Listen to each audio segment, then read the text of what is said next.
Okay, good evening, everybody, and welcome back to Press Play.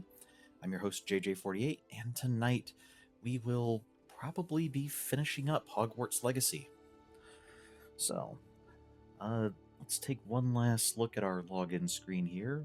We've pretty much finished the game. There's just a few more things to collect, but I doubt they would change anything on here. Got our complete collection of animals. We've got all of our houses, or the vivariums, whatever they're called. I'm not sure. I don't really notice anything particularly new except for the bubblegum machines with butterflies inside, whatever these are. Um, I was kind of wondering if there would be something.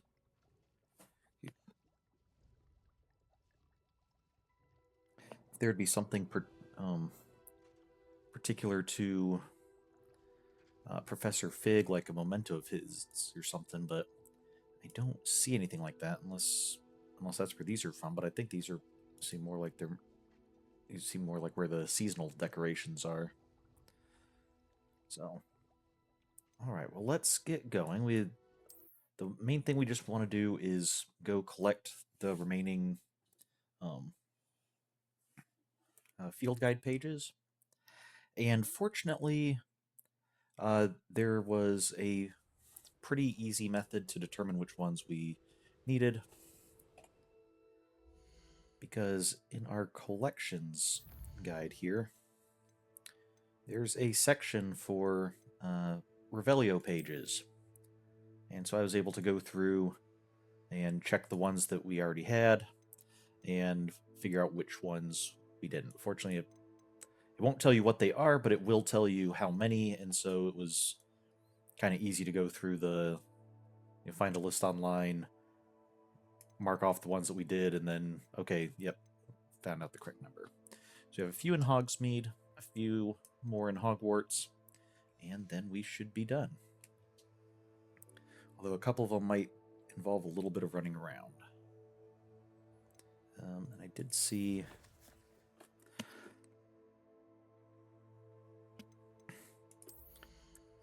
Let's go ahead and just spend our last few...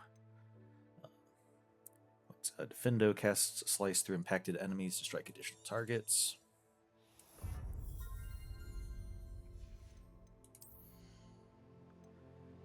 Okay, let's go ahead and... Edoris makes you invulnerable and deflects projectiles back.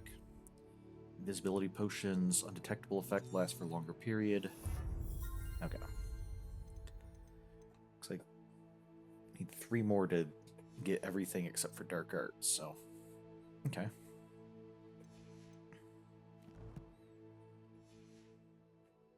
Wonder if getting all of these pages will end up leveling us up.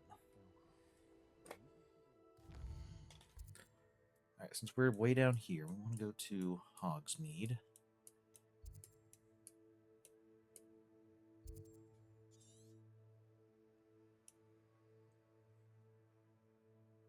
Yeah, let's just go down here and run our way in.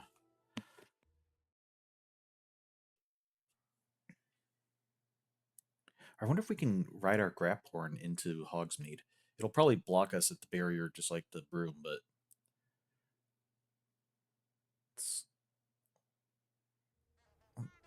Let's see if that's something anybody will react to. How about some sightseeing?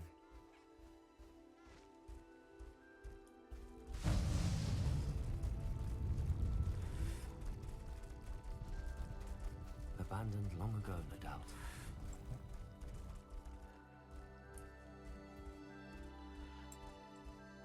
Faster! Okay, that's our permanent run.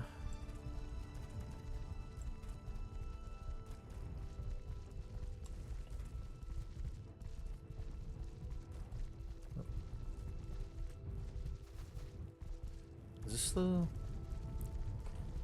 Is this the right way? Yeah, there's the... Oh, I went past it. Okay.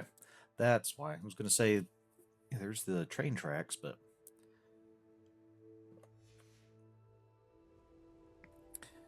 Okay, my bad.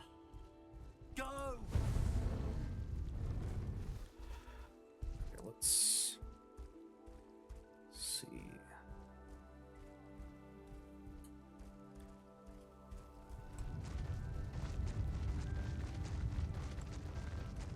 Slow down now. There we go. Time to go a little quicker. Oh, okay. Yeah, it's not going to let us just ride through town on a Grapthorn. Subex, that'd be kind of fun. So, okay, let's see. We want to get... Our first one is going to be in Zonkos. This is the Quidditch supplies. Okay, yep, Zonkos is going to be the one that has all the fireworks going off.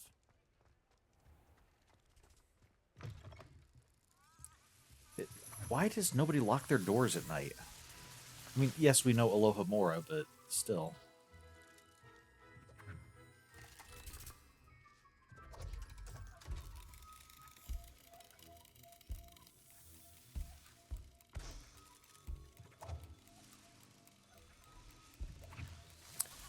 Just novelty for the sake of novelty. Okay. Revelio. Oh, I hear a page.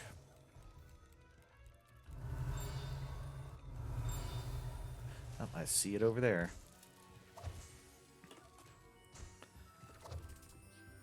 Just keep on going. Okay.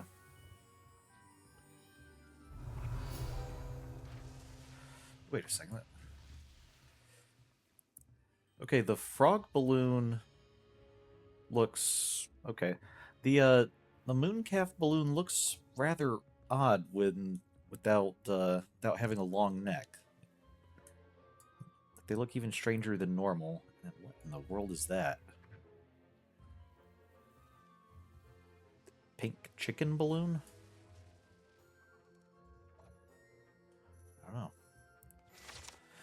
Okay, but we found the guide page for dung bombs. A favorite among pranksters, the dung bomb produces a foul odor, causing anyone in the vicinity to evacuate post-haste. Okay. So there's that one.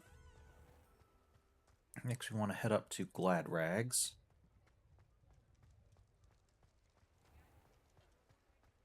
Revelio. You can hear them in here. Is this Glad Rags? Yeah. Okay, I knew these two shops were connected, so when I saw Dervish and Bangs, I was like, wait, is this... Okay, yeah, it's not one large shop, it's two shops that are Ready for a connected. little change in fashion, are we? Okay, Plenty here to we go. choose from here, so take your time. Okay, the Glad Rags mannequin. Unlike the enchanted mannequins favored by students for dueling practice, mannequins at Glad Rags serve only as a means to display the latest in wizarding fashion.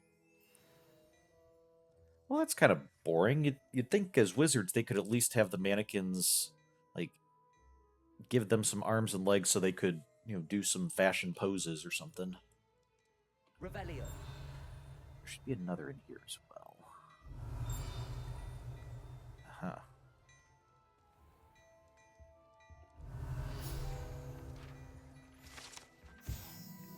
A sneakoscope.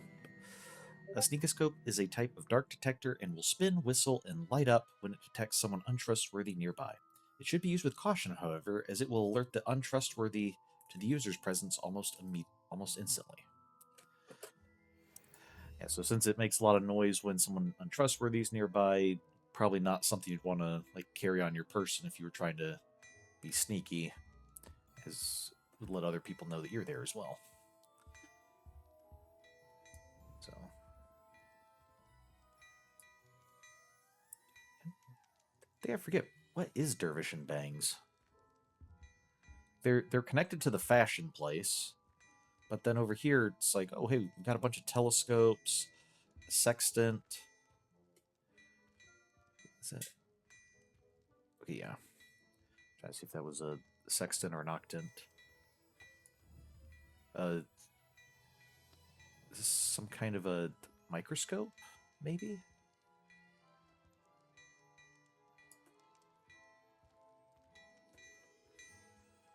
have a hammer, an anvil, a bicycle. Whatever they do, it's something to do with working metal stuff, which I guess kind of makes sense. The name Bang's part of the name in particular it kind of fits with that. But yeah, I'm not sure. I seem to recall that name from the book, but I don't recall what the significance of it was. So I'm going to look this up real quick.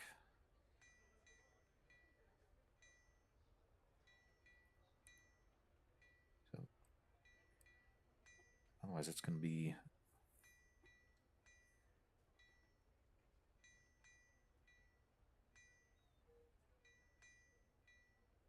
Okay, according to Wikipedia, it's just wizarding equipment and magical instruments and stuff. So they, I guess, just do all sorts of, hey, here's your, here's all just various equipment that you need, and either sell it or repair it. So.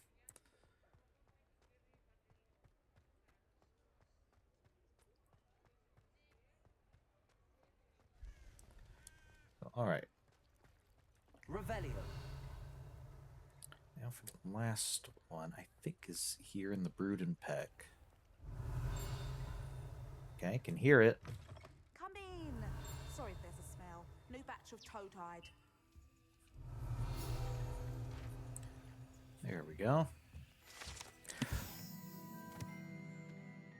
And the Brood and Peck. Proprietor Ellie Peck is a fierce protector of beasts and will give you a fair price for any beast in need of a safe home. Brood and Peck is the shop to visit for beast byproducts like Whooper feathers and Niffler fur. Okay. Which is also kind of nice. Those are the kinds of things we need for upgrading equipment. And we didn't need to buy any because, we caught the animals and bred them ourselves and, could collect the stuff. But if we weren't all that interested in the capturing animals and breeding them and that aspect of the game, then we could just have come over here and bought anything we needed, so that you'd still be able to upgrade equipment even if you weren't all that interested in animal husbandry. So.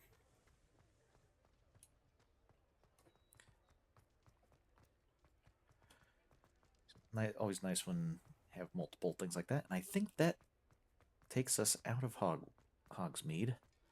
And we can go back to Hogwarts.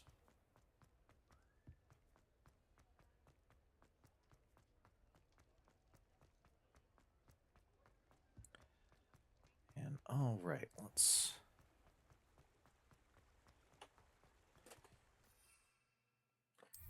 Guess we'll ride a Thestral one last time. Ah, there you are. Let's go.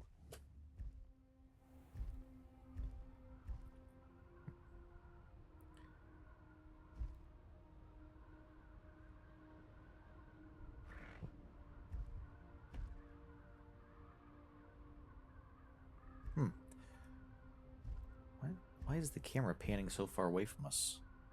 Almost looks like we're falling away.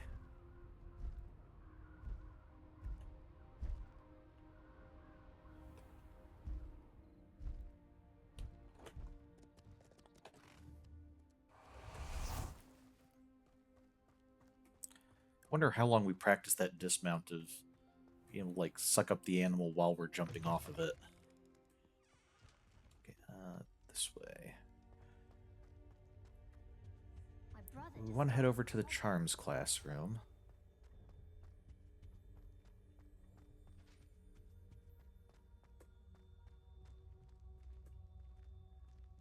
I don't remember the most efficient way to get there, but I do remember a way to get there, so...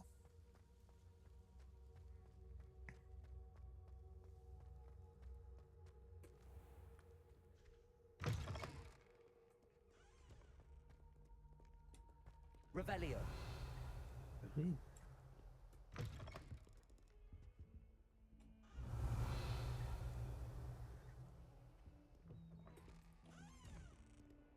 This is with where the I'm gargoyles sure were. he's in at the Yeah. present moment, the headmaster. Would be sure to tell him how very much you... Yeah, he can add me to the list, I guess. Yeah, okay, we've already been in here, but I just don't really recall this area. Oh, wait a second. I wasn't sure if these were windows or reflections, but no, those are reflections of polished marble Awful or when they something. ask you a question, though, isn't it? Grubby little faces. Alright, we want to head all the way up.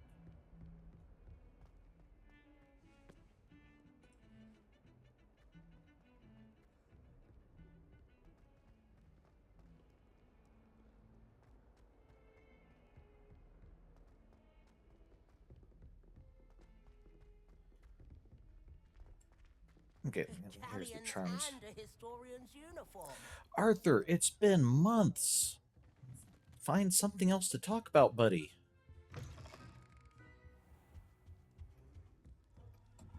Okay, yeah, here was...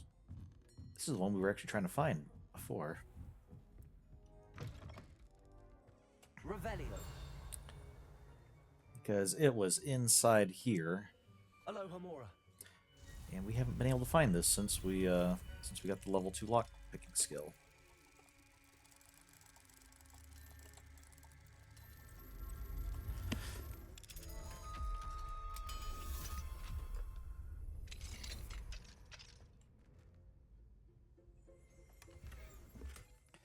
Okay, Stinger tool gloves.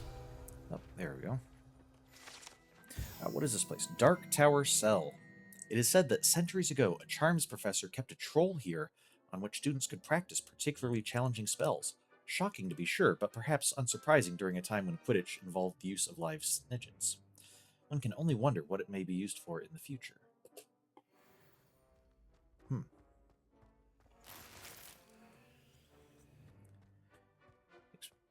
Is that a reference to something? Was this used someplace when in one of the books or movies?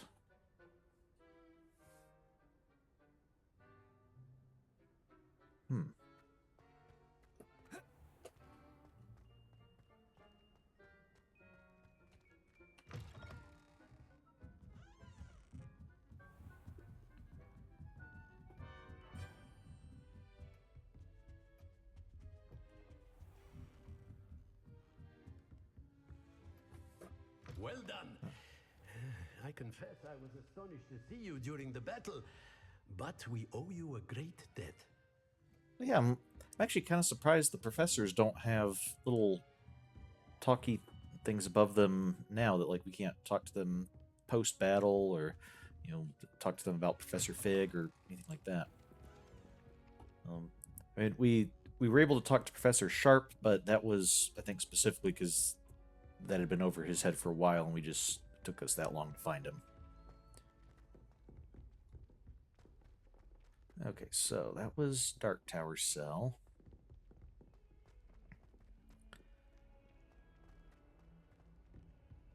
Next one. Revelio. Okay, I can hear it.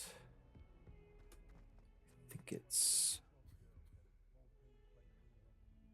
Okay. Yeah, here.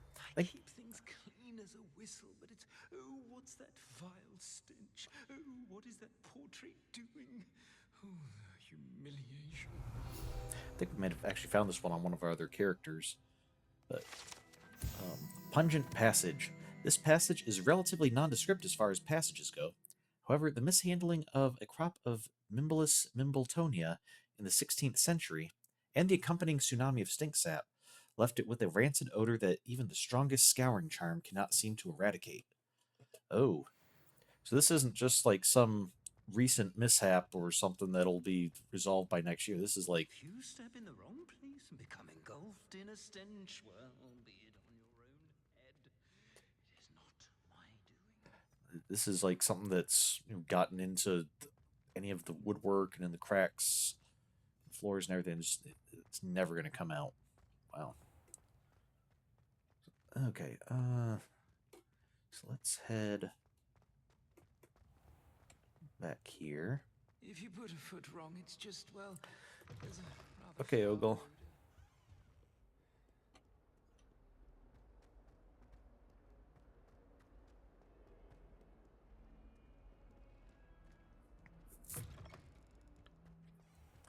Okay, I want to head back out to the flying lawn in the front gate area.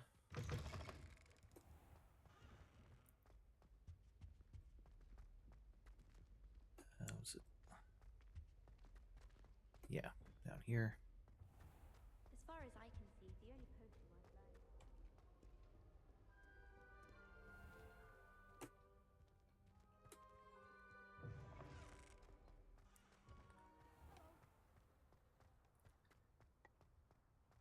learned. Revelio.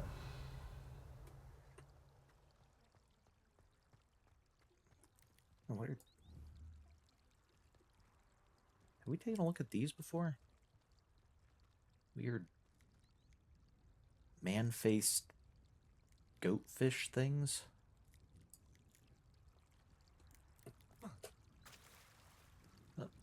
Oh, and then this fountain has the 4 house emblems. We have Slytherin. Oh, sorry. Hufflepuff. We got Ravenclaw and Gryffindor. There was a rumor that if you look in the barrels in the middle of a Christmas carol, you get a present. You can always tell the first-year Hufflepuffs reek of vinegar. First-year Hufflepuffs reek of vinegar. I believe that's a reference to get into the Hufflepuff common room. You have to knock on the barrels in a certain order, I believe, and then if you do it incorrectly, then you end up getting soaked with vinegar instead of the door opening. Revelio. I think it's in here. Alohomora. Okay, anytime we see a lock, that's probably a good sign, since that's stuff we might have seen earlier and missed.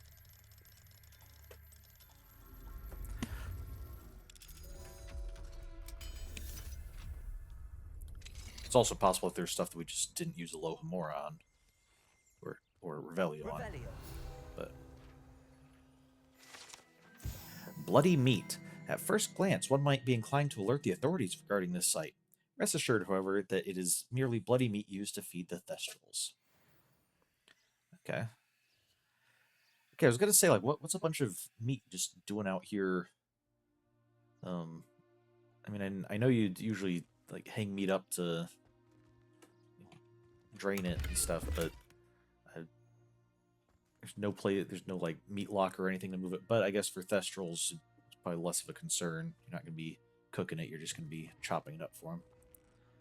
Although it probably would be even more concerning for people who can't see Thestrals, seeing as how, like for us, we can see like, oh, hey, yeah, there's Thestrals here, and then meat. Okay, that's presumably for the Thestrals and not someone butchering the Thestrals, which don't look like they would have much meat on them anyway.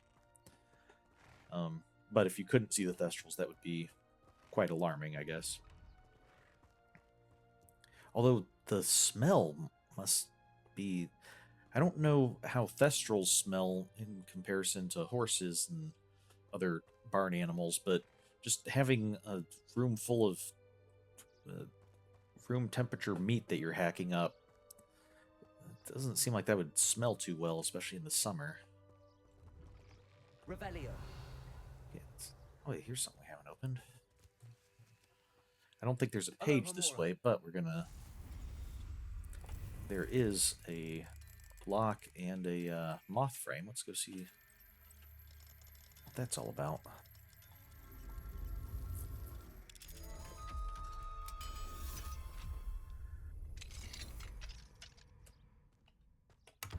Revelio. Lumos.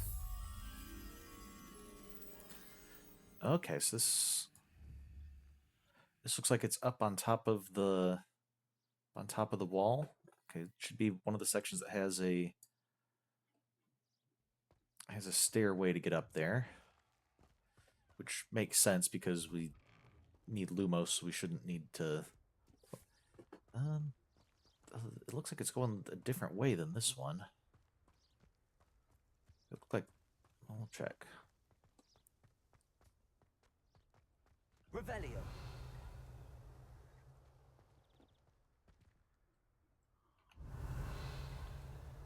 I think that's.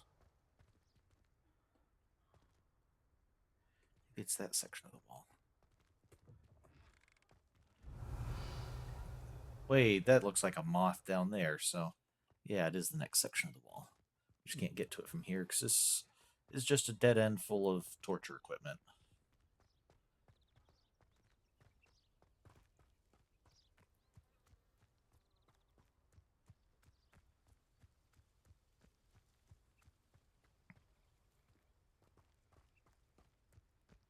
Okay. There we go. Protego. Lumos. Now we don't need to Protego against the moth. It's not going to attack us. Presumably.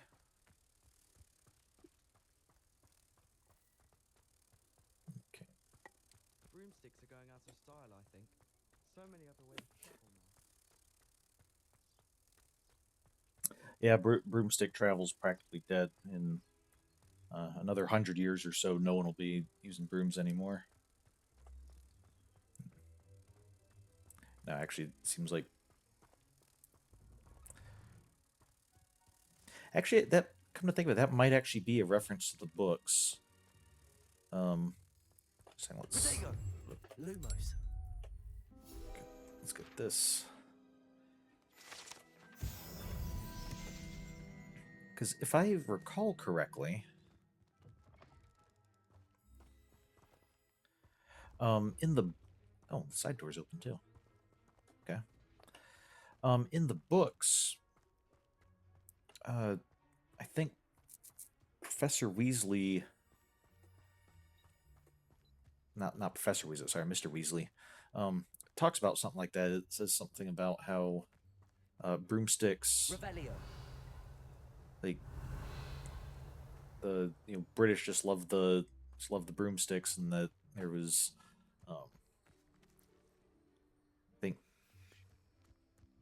I think somebody like a wizard from Middle East, over in Persian area, Iran, tried to get magic carpets going as a like, oh, this is more of a family ride stuff, but it was like, just never really took off like the broomstick. Revelio.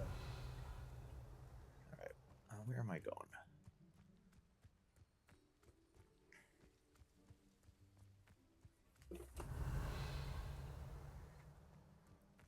Might need to fly there.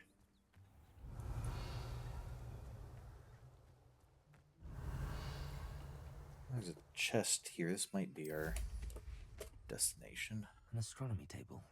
Should prove useful once the sun's down. There's an astronomy table up there? Oh. Maybe we should check that out too. Revelio. Okay, well, it's not here.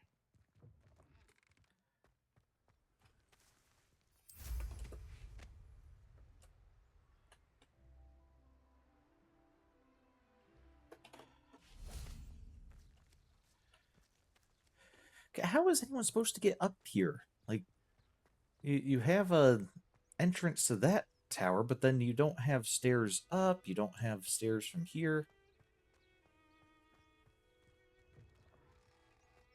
Revelio.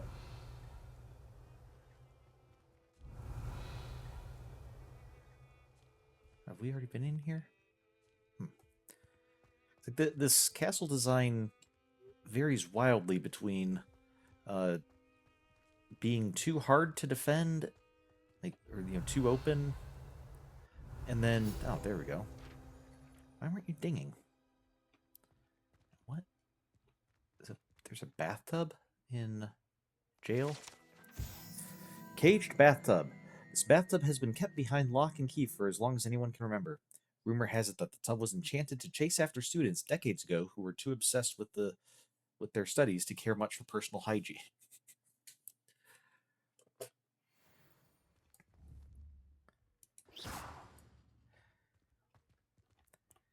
Can't open it up or let it out. But okay, so the idea was that I guess, well, students found this bathtub caged up. It doesn't seem to be moving, so if there was any enchantment on it, it seems to have long worn off. Or else it otherwise isn't functioning at the moment. Maybe it. But that the fact that it's not moving or anything makes me wonder: was there actually like something that the bathtub did that, like, oh well, we can't undo the charm. The only thing we can do is lock it up so it doesn't cause any more trouble. Or was this just like a convenient spot to store a bathtub without it being in the way, 'cause it's out of the path? And then when students found it, they kind of invented a story of like, oh, why would someone lock up a bathtub? Oh, it must have been that it used to hunt down students with poor hygiene to force them to bathe, and so eventually they had to lock it up. Revelio.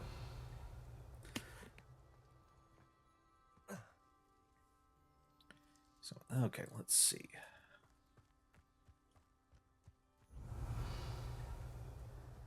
think it's...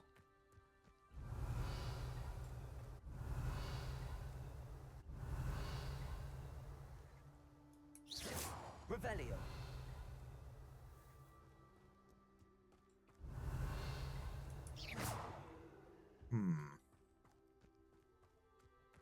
Revelio.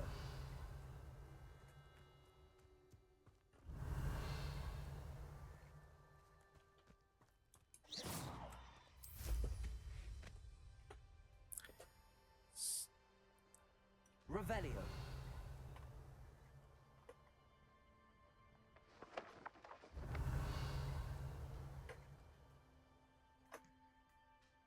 Can't land down here?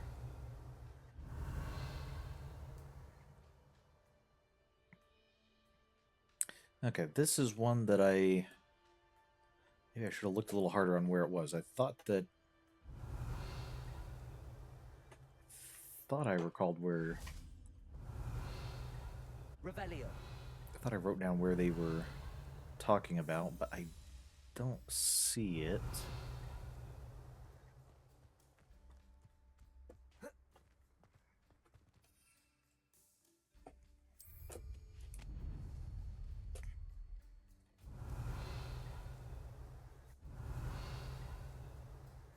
Okay, not there.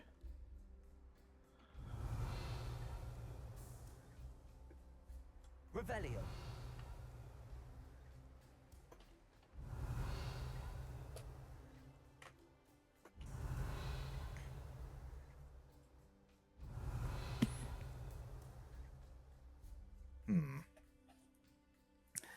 The notes I had were just between the green tower, the Slytherin tower at the south end of the field, and the wall. Oh, maybe that's it. Aha. Okay, just a little closer to the wall. Quidditch pitch, which of course is going to be closer to the wall than to the actual Quidditch pitch. The Hogwarts Quidditch pitch is the site of intense house rivalries as chasers, beaters, keepers, and seekers take to the skies in pursuit of the Quidditch Cup. That is, of course, when the favorite sport of the Wizarding World has not been cancelled for the year by exceptionally oblivious headmaster. And exceptionally oblivious headmaster. Okay. There's the kites up there.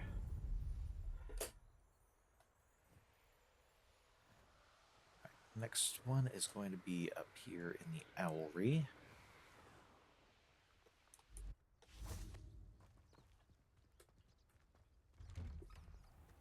Revelio. Oh no, our gear slots are full. Even though we're probably not going to be doing much after this. Still need to collect these useless gloves and things, so...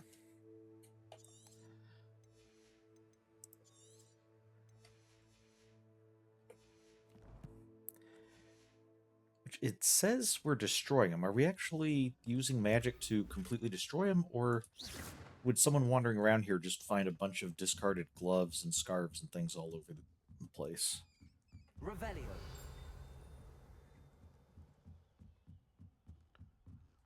Okay. Not sure I like the way the owl's perches are all over the pathway here. It seems like it'd be rather messy walking up the stairs there. Possibly slick as well. Nope. There we go. School owls and owls owned by students can be found in the Hogwarts Owlery. One is advised to explore carefully, keeping an eye out for owl droppings and regurgitated mouse skeletons.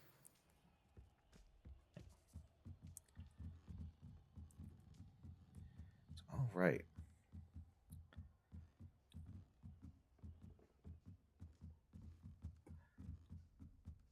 All right. Next one is going to be one we're going to might be exploring for a bit, because I'm wanting to just run around and not use the flu network, and this was one that even using the flu network, it seemed like there was quite a bit involved. So I'm going to see if I can get to. First step is we need to get to the grand staircase.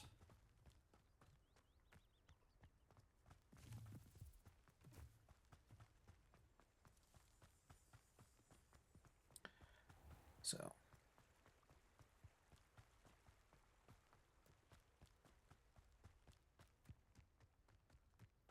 Is this in... No, that's just the outside of the school. I don't think there's a way in from there.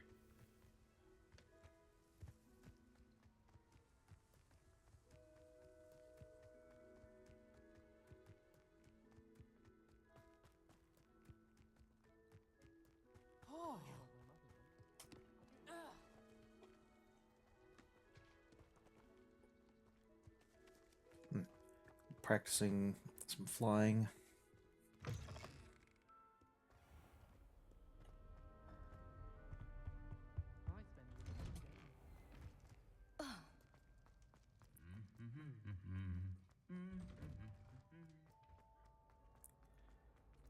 All right. So foolish as to get caught flying away.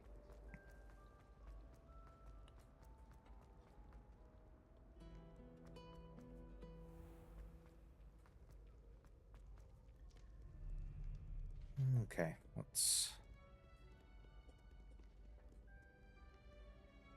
Come on.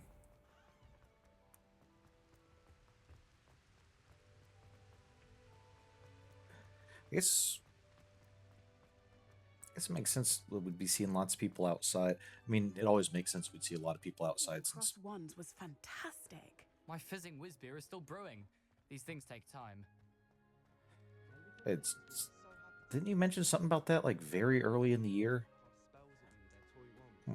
Just how much brewing does it take? But, because, of course, we are at the very, very end of the school year. So,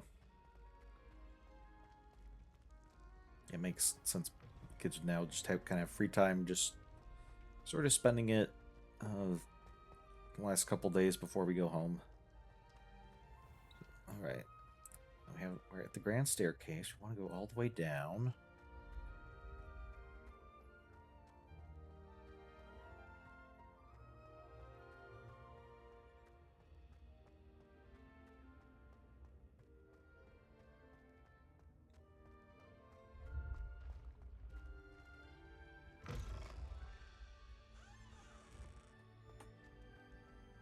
Oh yeah, this is the Slytherin common room, isn't it? Revelio. Okay. No, okay. Being friends with some Slytherins isn't enough to get me in. Okay.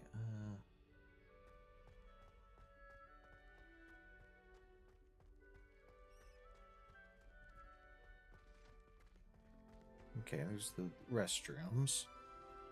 And it's here.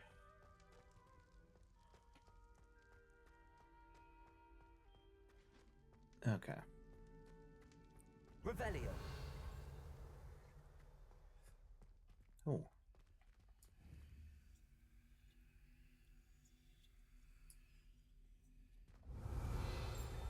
Lots of locked stuff here. Okay, so let's just start down here and work our way back. I think we want to visit all these eventually. Alohomora. Okay, so I seem to recall, I think we have been here before, but with all this locked stuff, I think we might have found this while we were exploring and didn't have Alohomora. So, alright, we're going to see some new rooms. Oh. It's one of the,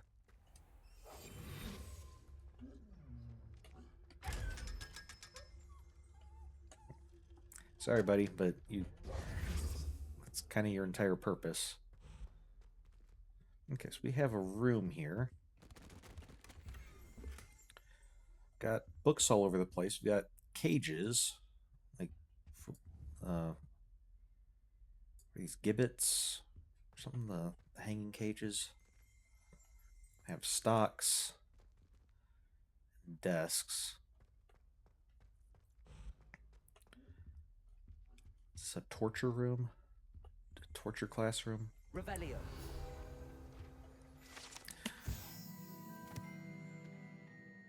Detention chamber. This chamber allegedly served as the school's preferred location for punishing students. Though physical torture is no longer utilized during detention, the aura of such horrific practices lingers. Okay, so when Filch was talking about, like, it's a shame they let the old punishments die, I thought he was talking about, like, from his childhood or something, but no, we're long before Filch would have been born, and still this stuff isn't used nowadays.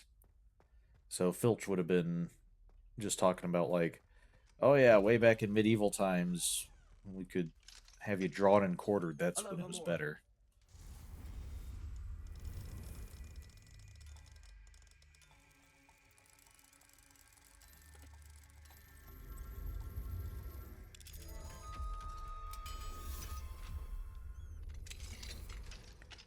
Okay, what do we got here? Revelio.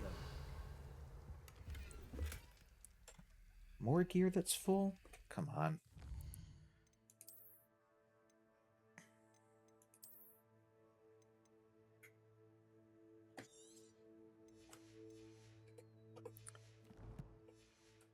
May as well just destroy them one at a time.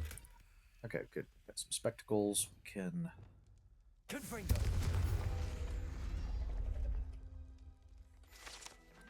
We're not going after all the field guide pages that aren't lore, but since it's right there, might as well grab it. Alohomora.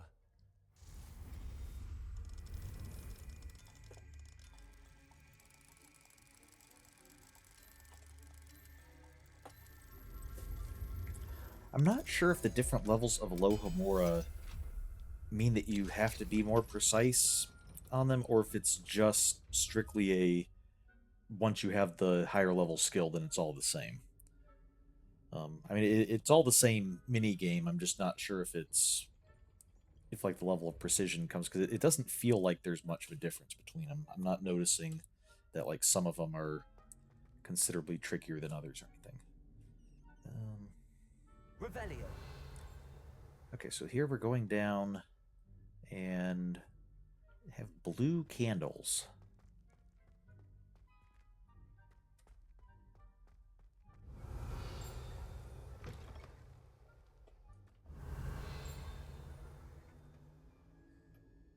It's very spooky.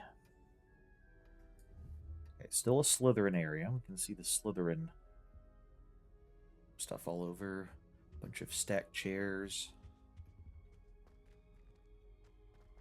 I had said I would. You should. You should ask. Revelio. Shan't hold my breath for that. No, I'm going. I said that 40 years ago. Did you see that? She looked at me. My dear mound of shoulders. I'm afraid it was I that drew her gaze. I'm going to do it. You should before the next century. Revelio. Oh, for heaven's sake, get on with it. Milady, takest my hand in dance. Have a bunch of ghosts arguing over which gets to Who's going to ask the lady for a dance?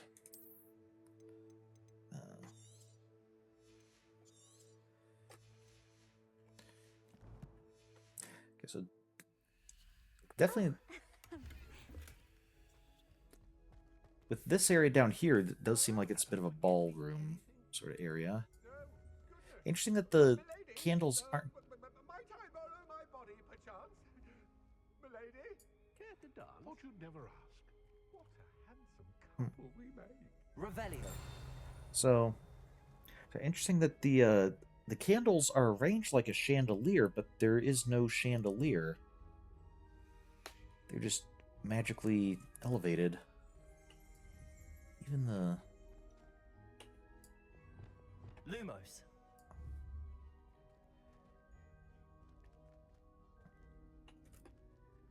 okay, so I'm gonna say some kind of a hangout for the ghosts. Revelio. What do we have here? The Headless Hunt Tapestry.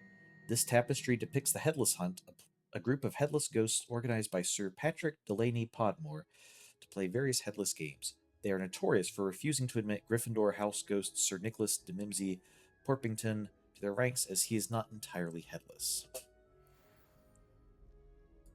I guess that's their coat of arms. Or coat, yeah, for their order. Revelio. Talk to painting. Do you not have another painting to visit, or do you just like hanging out here watching the ghosts dance? Oh, there's the other one.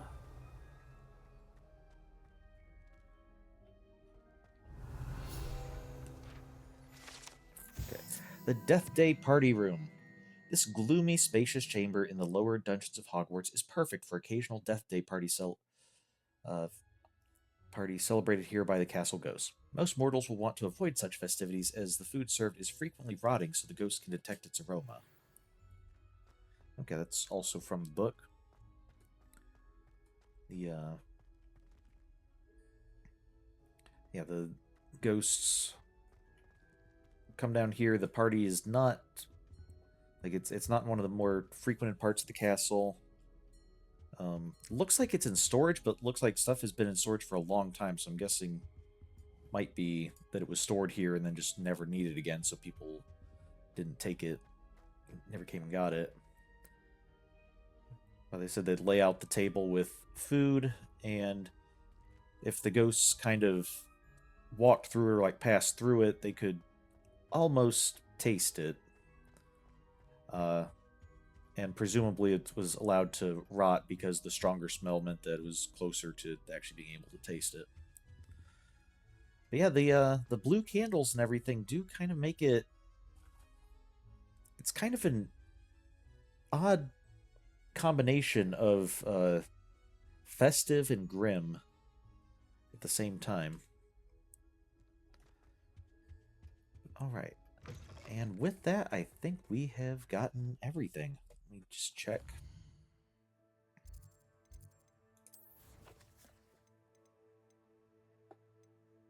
Yep, 150 out of 150 Revelio pages.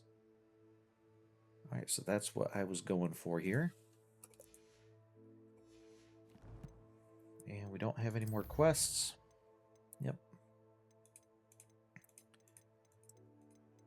So I think it's time for us to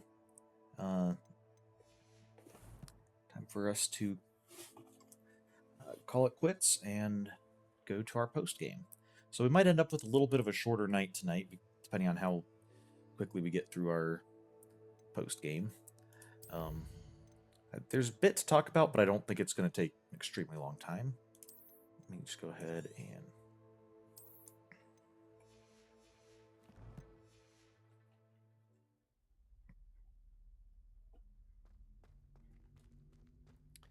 Let me just find a place with some good music.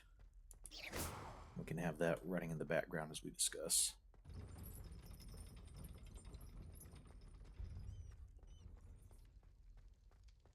Hopefully not too much chatter. Nice we...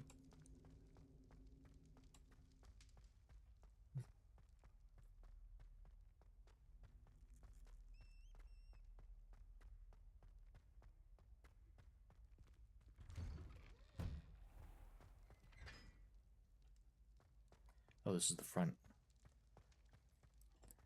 Oh, it's nighttime. I wonder if there's any music over by the owlery. That would be a place we won't encounter many students chatting.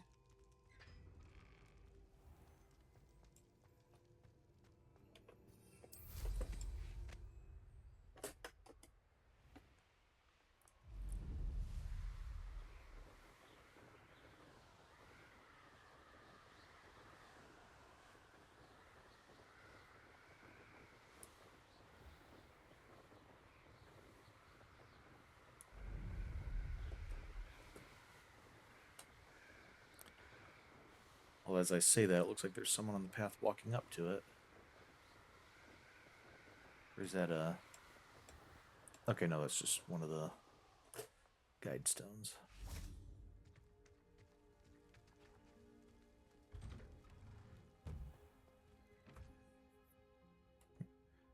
What was there?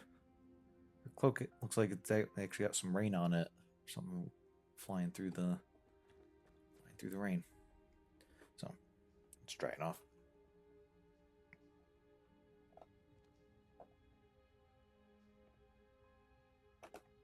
Alright. Okay, well, let me get this. Set up and... Okay.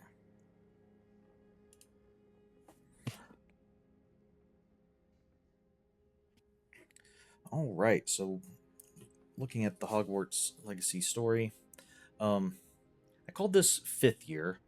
I feel like that's kind of just the name of our character.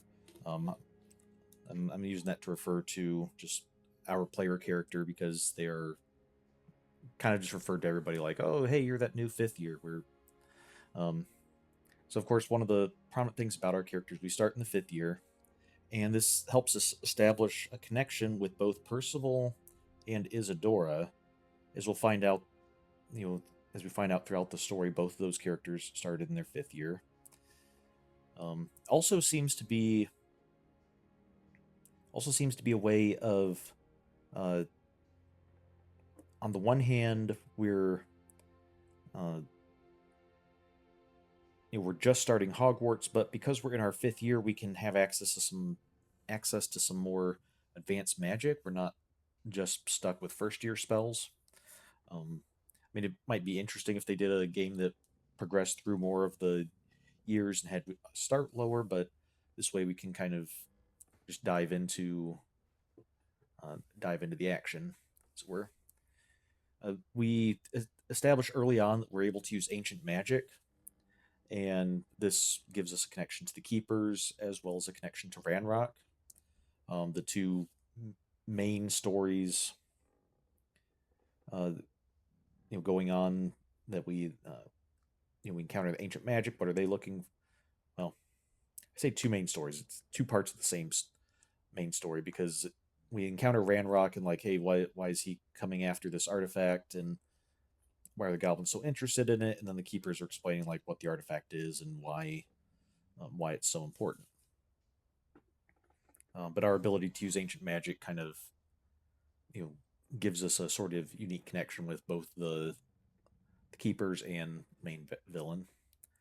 And throughout the whole game, we kind of have this unique, I say kind of a chosen one sort of vibe to it, which is very much like Harry Potter. In the books and films, of course, we have kind of the idea that Harry's the one that everything happens to, and even his best friends are just kind of along for the ride.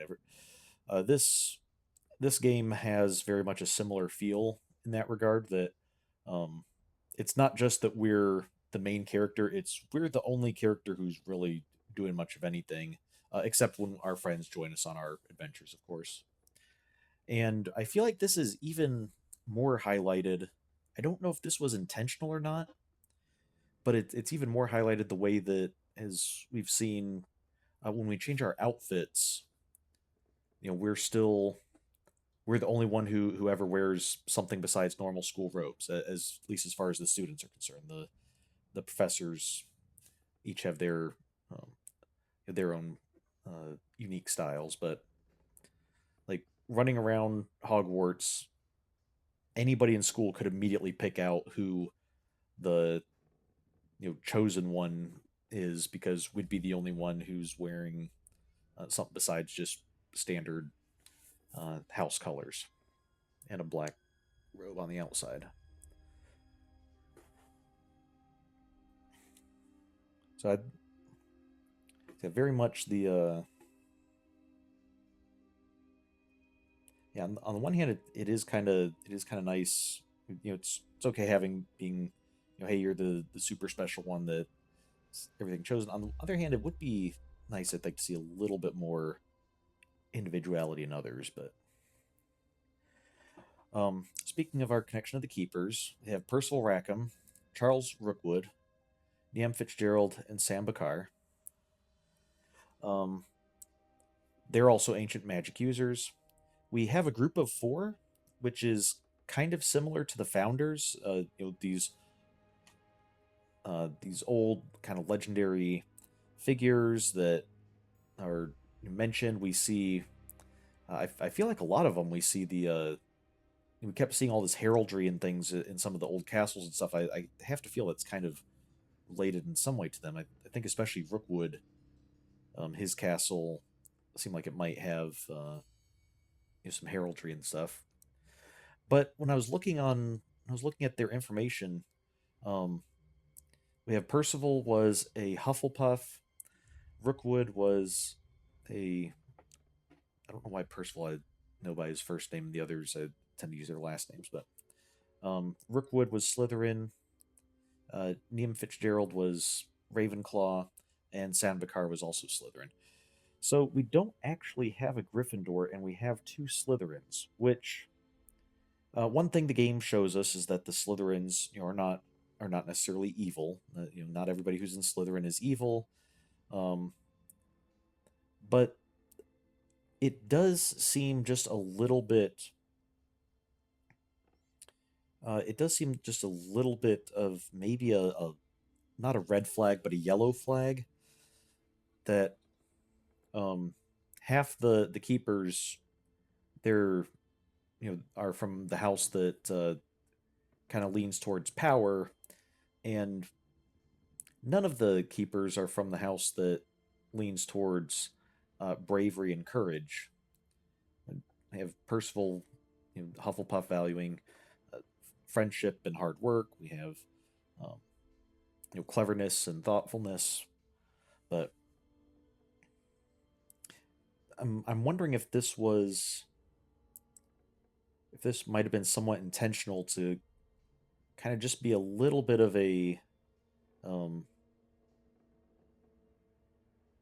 just be a little bit out of place. Like the ancient magic is just like it doesn't quite fit with the regular magic, the regular magic world, and maybe a little bit of just of an indication that um, we can't fully trust it or we can't fully keep it as think of it the same way that we can the other magic. Um, throughout the game, of course, with the events between the keepers and Isadora, they start off with like, hey, we have this ancient magic, and it's kind of a secret society just because we're the only ones who know how to use it. After the incident with Isadora, when they come to her village when there's a drought, and they fix things, thinking they're doing so secretly, but because she can also see ancient magic, she sees the effects of what they're doing and manages to track them down and say, hey, I saw you guys helped our village. Um, and she also learns the ancient magic and is taught that, and does her thing where she uses the ancient magic to remove pain and other emotions from people. And so these keepers of this ancient magic end up becoming this keepers of the repository. Um, after what happened with Isadora.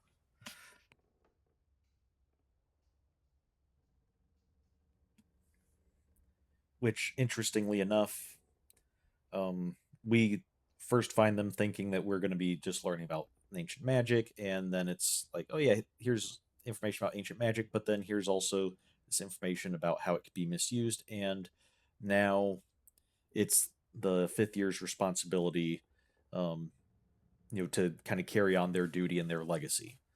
The final decision that we have to make in the game really is, hey, are we going to keep it secret? Are we going to use it? And what are we going to do with it? And either way, we're kind of just carrying on. We're either carrying on their legacy or we're ending their legacy, saying, "Yeah, it's time for us to take this out into the world."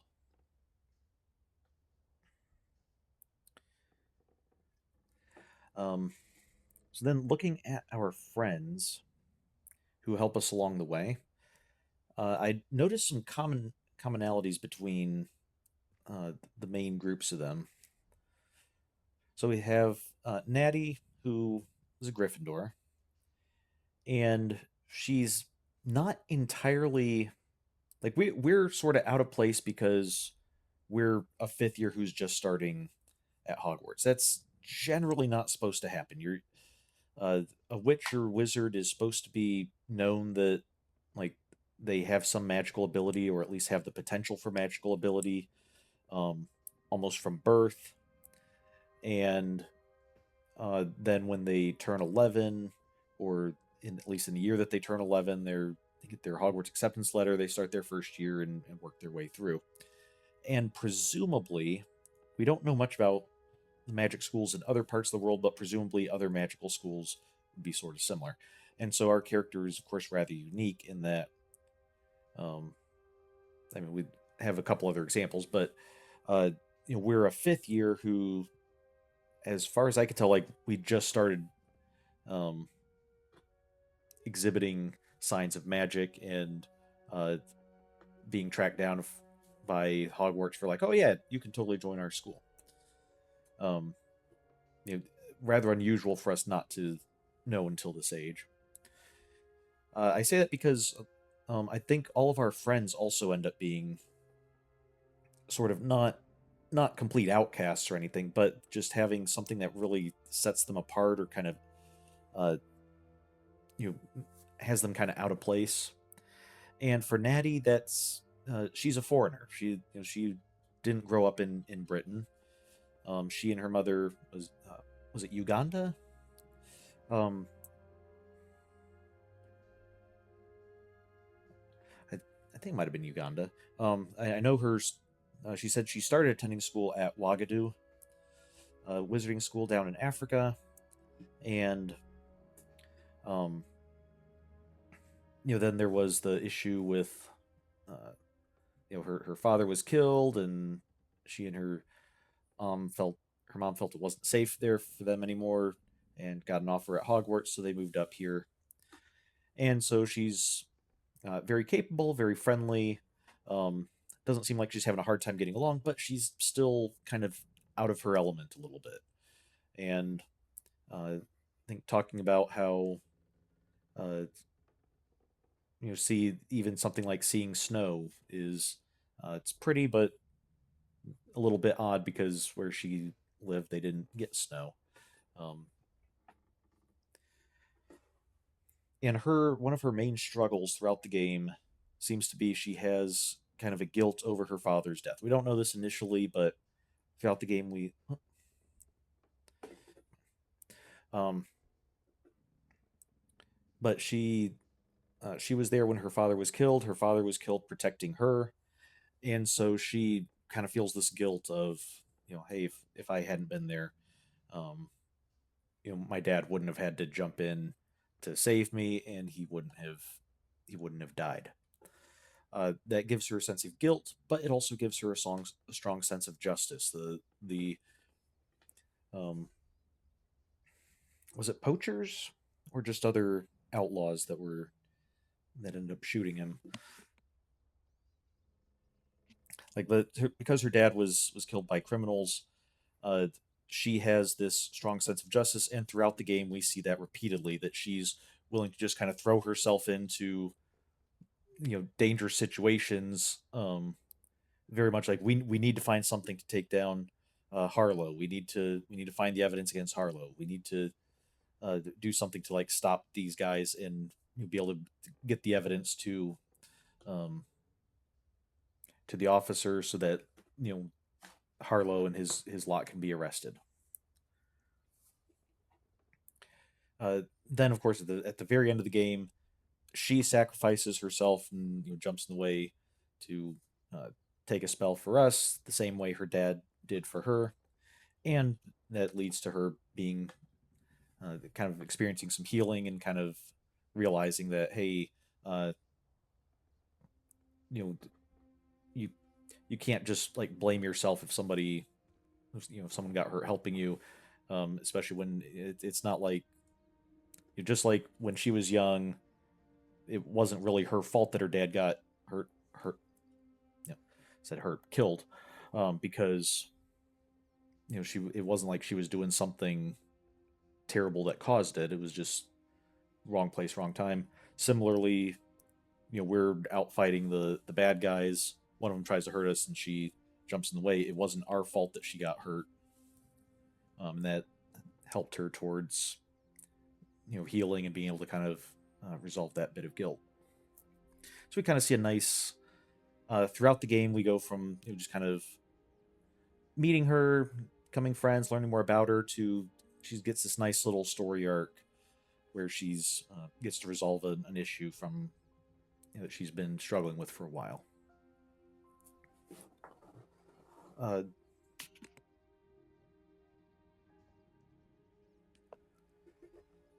then we had Poppy Sweeting, who kind of have a uh, similar progression. She's Hufflepuff. Um, for her, she's kind of a little bit out of her element. She's the daughter of outlaws. Like her parents were poachers, um, and like she's well aware that like yeah, my parents have broken the law and probably on the run from the law, and so she grew up with her grandma and probably I think feels a little conflicted with doesn't approve of what her parents do, but at the same time like, knowing hey that's those are my parents. Um, and so that's one of her big her struggles initially is having to deal with what her parents did and then also seeing poachers now that are doing things um, which probably in part helped uh, cause her love of animals, but in part probably also that just increases her frustration seeing animals mistreated and poached. And interestingly enough, I was realizing as I was thinking back on our, uh, on our adventures with her, that whereas Natty had a strong sense of justice, Poppy has a strong sense of compassion. And throughout the game,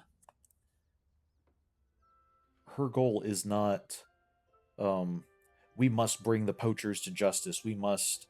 Uh, you know, we must make sure all the poachers get arrested and things like that. And it's probably something she wouldn't be opposed to. But her goal is we need to help the creatures. We need to make sure that the creatures get rescued. That we stop the poachers from getting to the creatures. And this is probably in some sense uh, thinking of like the differences with Natty. Natty, after her father was killed, like there's nothing she can do to fix that.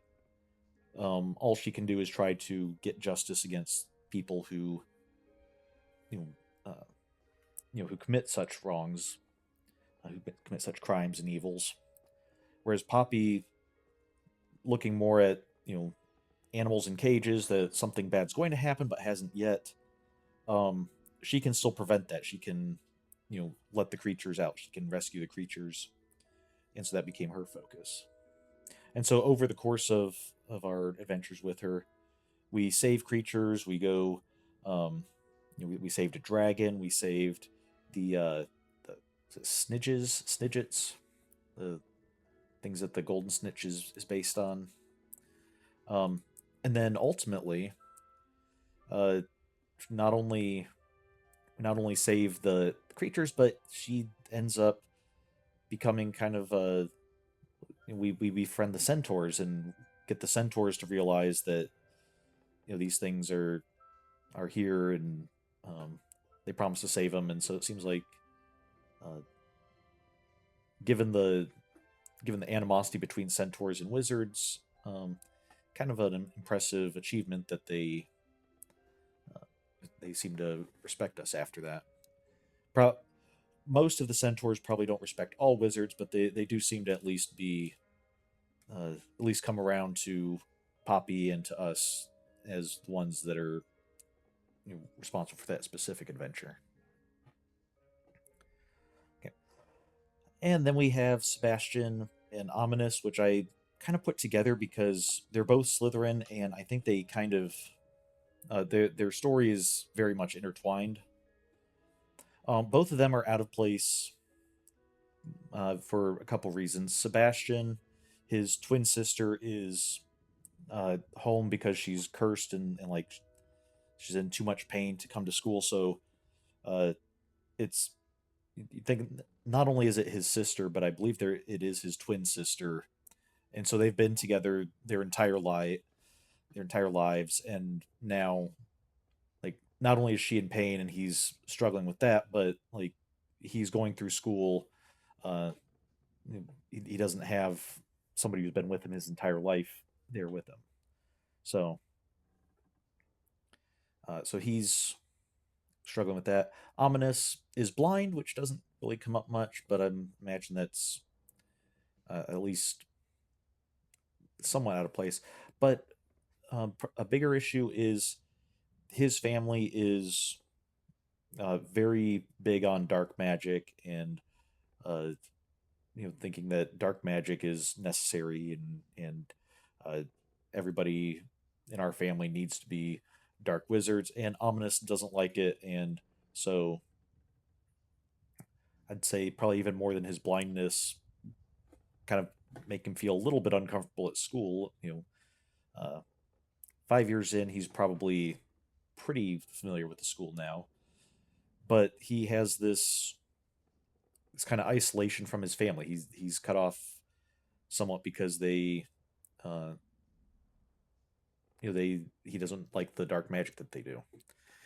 And throughout the course of the game, we kind of have these two divergent arcs. Sebastian is friendly and outgoing, a bit competitive, but um, we get to meet him, and he seems very friendly. As he confides in us, though, we realize like he's very motivated by wanting to try to heal Anne's curse, and that drives him to get darker and darker and darker and get into the unforgivable curses, and becomes an obsession with him where the like I believe him that he says his goal is to heal Anne, but at the same time he seems to be pursuing things that seem less and less likely to help, and like he's just getting more and more desperate until eventually we get to the final tragedy. Ominous, I feel like, kind of has the opposite effect. I know if we're in Slytherin, he's one of the ones that we meet in the Slytherin common room, and I feel like that itself gives us a little bit of a different view on him and makes him a little bit more sympathetic. But if we're not Slytherin, especially, he starts out seeming very standoffish. He's the one who's kind of, after Hogsmeade, is mocking us of like, yo, there is such a thing as trying too hard, and um,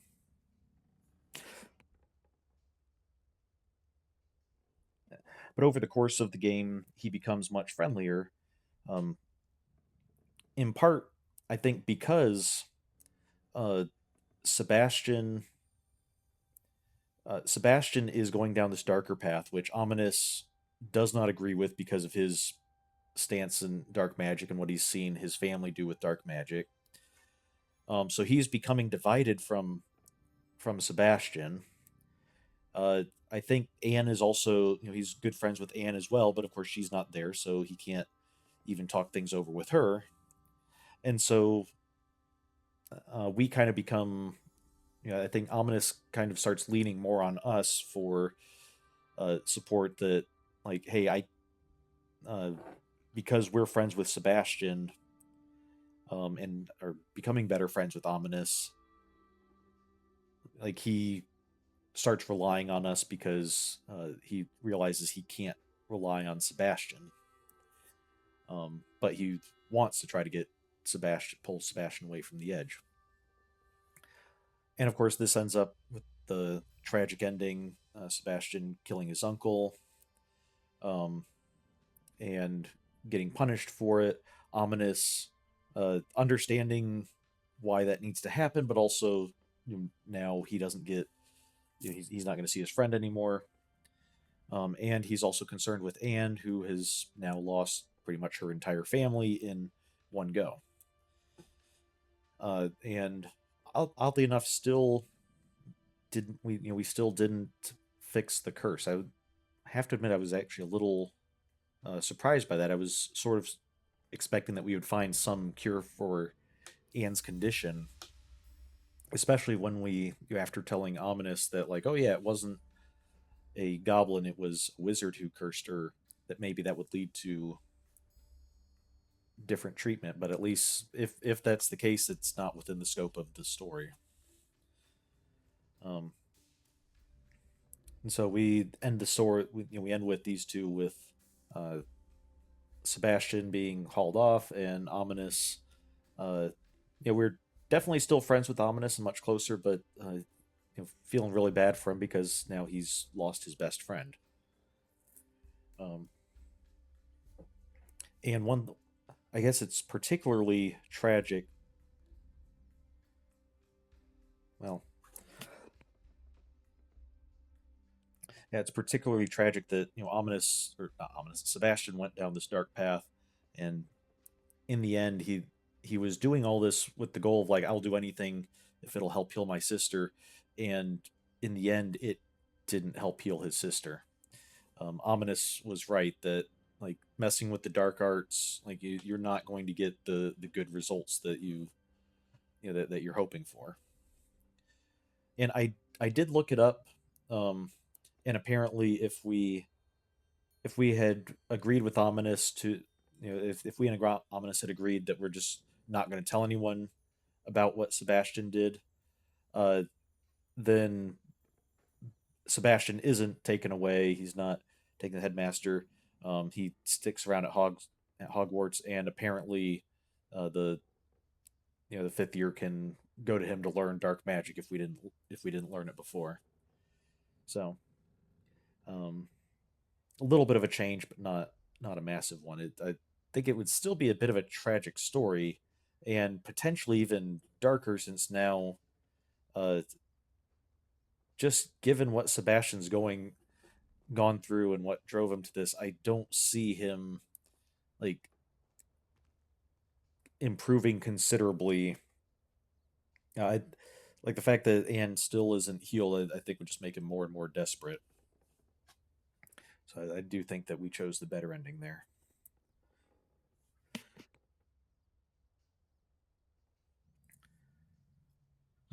And speaking of that, I did want to bring up Avada Kedavra, because we see two. I don't know that we see only two uses. We see at least two uses of it, two main ones in the story. It's used by Sebastian on his uncle, and it's used by San Bakar on Isadora. And we see these two. As far as we know, there didn't seem to be, like, any major. Um, there wasn't, like, a major uh, uh, any kind of bad reputation or any major consequences or anything for Sam Bakar. So I was thinking about like how these two uses differ from each other. And there's a few ways that I found that I think they uh, are completely different in how they use them. First is reaction versus consideration. The Sebastian, as we had kind of seen with um, when he first used the Imperio curse, um, when he first used Crucio, and asked like, "Hey, do we want to use it on him, or does will he use it on us?" Uh, that was like a very thoughtful, like, okay, we this needs to be done. Who's going to do it? Okay, yep. Let me steal myself. I'll use it. Imperio, he when he used it on the goblin and um, caused the goblin to kill itself, uh, he did it without thinking. He was just very much reaction. Um, because that was almost that was the only thing he could think of to save Anne.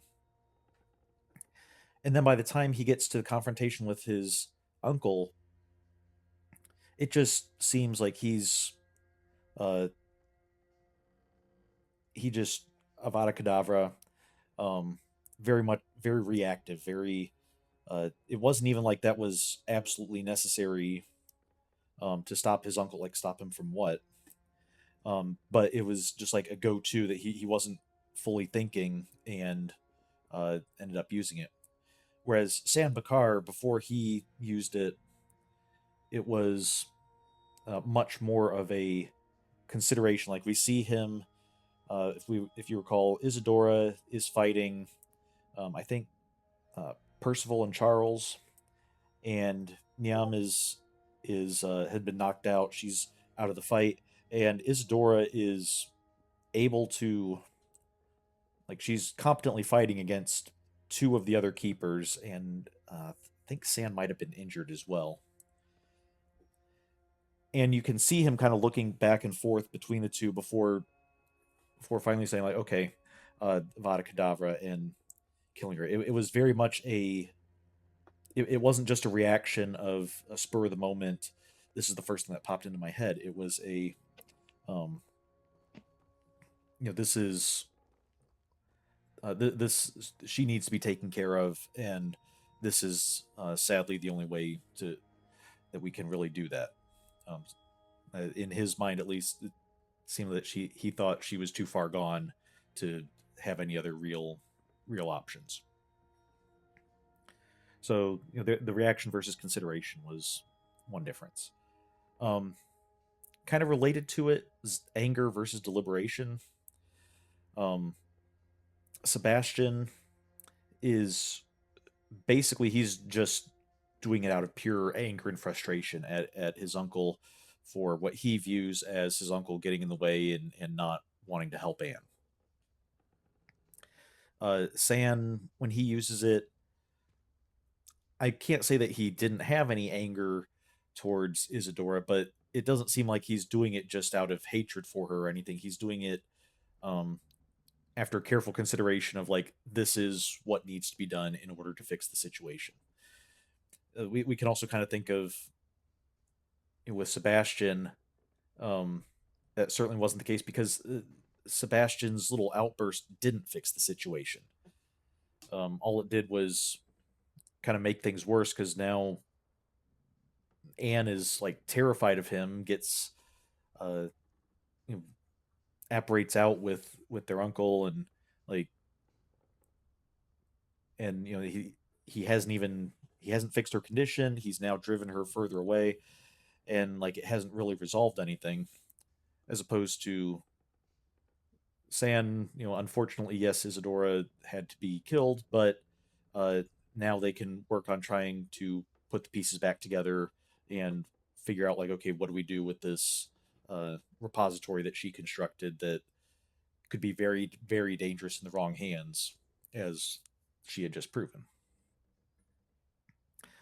And that leads me to the next one.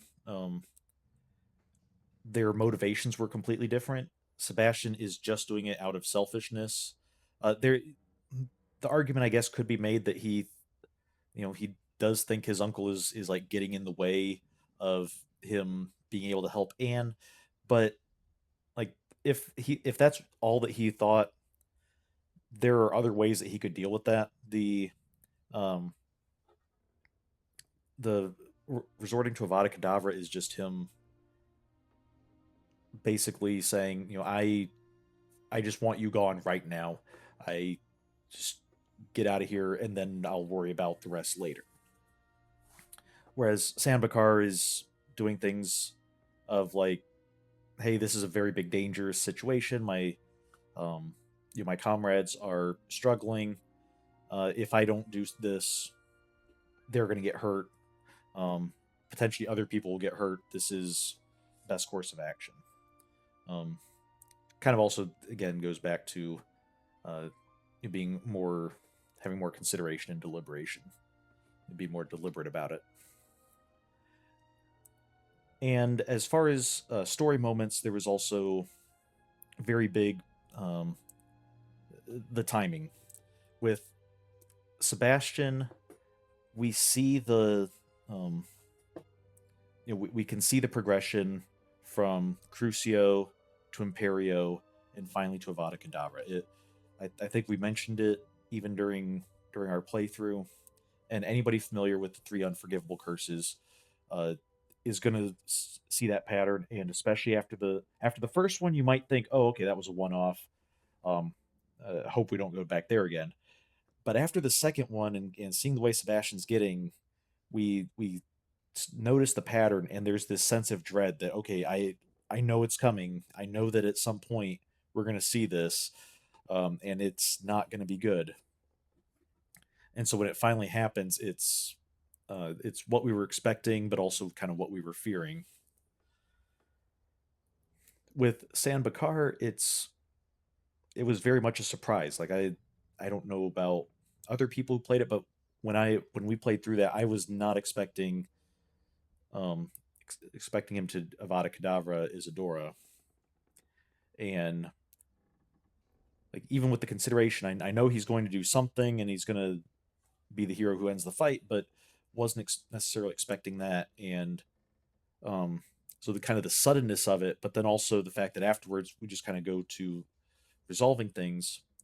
Um, it kind of helps emphasize that like okay, this isn't a major like Sandbakar is actually a dark wizard and he's going to end up taking the repository for himself or anything. It helps to kind of I guess put the player in the mindset of like oh okay, that was unexpected, that's a little uncomfortable, but I guess it was justified.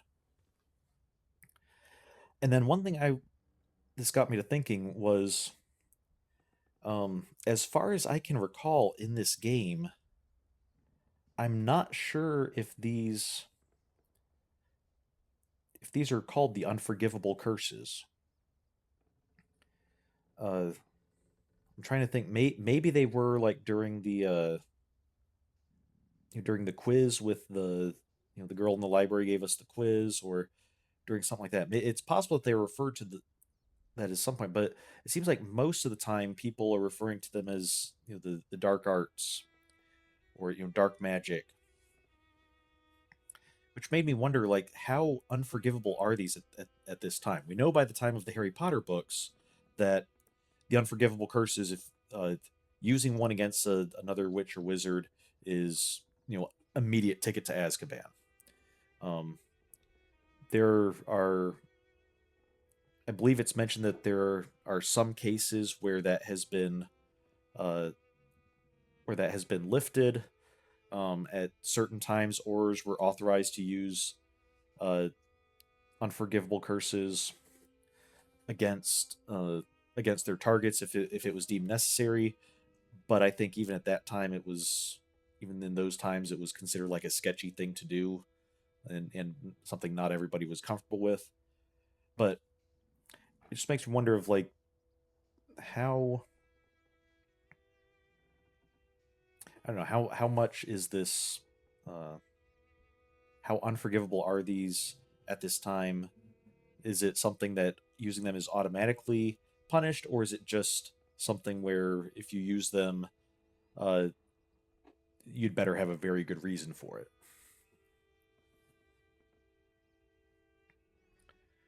So, uh, yeah, moving on to a little bit of a less dark topic. I did want to briefly touch upon Amit because we saw from our previous characters we had Gryffindor, Hufflepuff, and two Slytherins. Um, we didn't have really a close Ravenclaw friend. Amit is in Ravenclaw, and he's kind of the he is our friend. We get to know him, but he's not. He doesn't really get a large story arc like the others do. We interact with them. We go on a couple adventures with them, but he uh, doesn't have a big overarching story where he has this thing he's struggling with from his past, and then he ends up growing and overcoming it. And so I was thinking about that, and one way he kind of stands out, at least in our group of friends, is very inexperienced. He's part of this might just be him being in Ravenclaw, but he is very much the has book knowledge but no real experience in the world. We can see this from like uh, I think one of the big things we can see this is when we're looking for someone who knows gobbledygook, and he says he knows it or can know it, but then we find out that like he's never actually spoken it with a goblin or anyone else who's fluent in gobbledygook. He's just like read books on it and stuff. And so he's also very friendly. He always wants to help. He's he like I said, he's very bookish and likes to study a lot, but he's not like the standoffish like, oh, my books are more important than friends. He loves helping people. He gives us a telescope because like he got a brand new telescope. It's like, oh, instead of using one of the school ones, here I have a very nice telescope. My old telescope's still very nice. You can use it. He offers to help us out with our goblin issue, and it's interesting. He likes the idea of adventures. When we first start going off on the adventure, and we're going to meet a goblin, and we're going to go to this. He seems very interested in the idea of it, and it's fun as long as it's like a story from a book. Once we're actually there and we're sneaking through and we're in danger and we're having to fight, he kind of backs out and is like, "Yeah, yeah, I wish you luck, and love to help you out with any information and stuff, but yeah, adventuring really is not for me." Um, so he's more of a likes the idea of adventures, didn't so much like the experience of adventures. And I think this does kind of help explain why he doesn't really have a major story arc. If he did have a major story arc, I guess maybe it would be something like uh, coming to terms more with experiencing adventures and realizing he needs to get out more or something. But in the end, he doesn't do that. He just kind of wishes us well and remains at the school. And so it just seemed a little bit odd. We out of the four houses, Ravenclaw is the one that we don't really have a full arc for somebody. Um, like we befriend Amit. We learn a bit about him and stuff, but we don't really have he doesn't really have a story. He doesn't have an arc that's develops over the course of the game, which is a little bit sad. I think we would have been nice to have a Ravenclaw representation with that.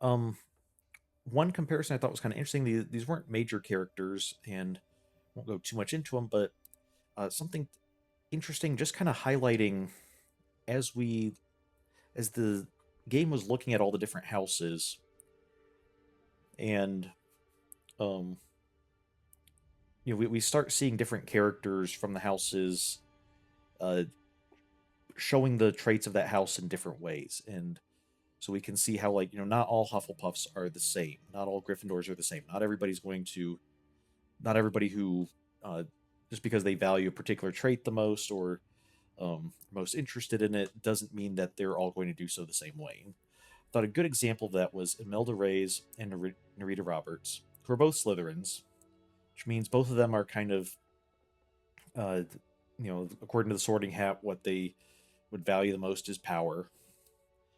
And we find out that not only are these two uh, kind of somewhat linked together conceptually, uh, they explicitly know each other. Um, we hear, I believe, from Imelda. I don't think Narita. If Narita mentioned it, she didn't mention it as much. But we hear from Imelda that when they started school, um, both of them, Imelda really wanted to become really good at broom flying, and Narita decided to go along with it, and they were both going to practice all the time to become like the best broom flyers they could. But Narita got bored and was like, "Yeah, it's not really for me," and decided to go study the Mer people instead. And Imelda seemed rather miffed about that. That like she just kind of abandoned their quest. But to me, I think we really see two different approaches to, um, to power and to uh, achievement and what they're looking at. For Imelda, it was almost a means over an ends thing. She wants to be the best broom flyer she can, and that's kind of her goal.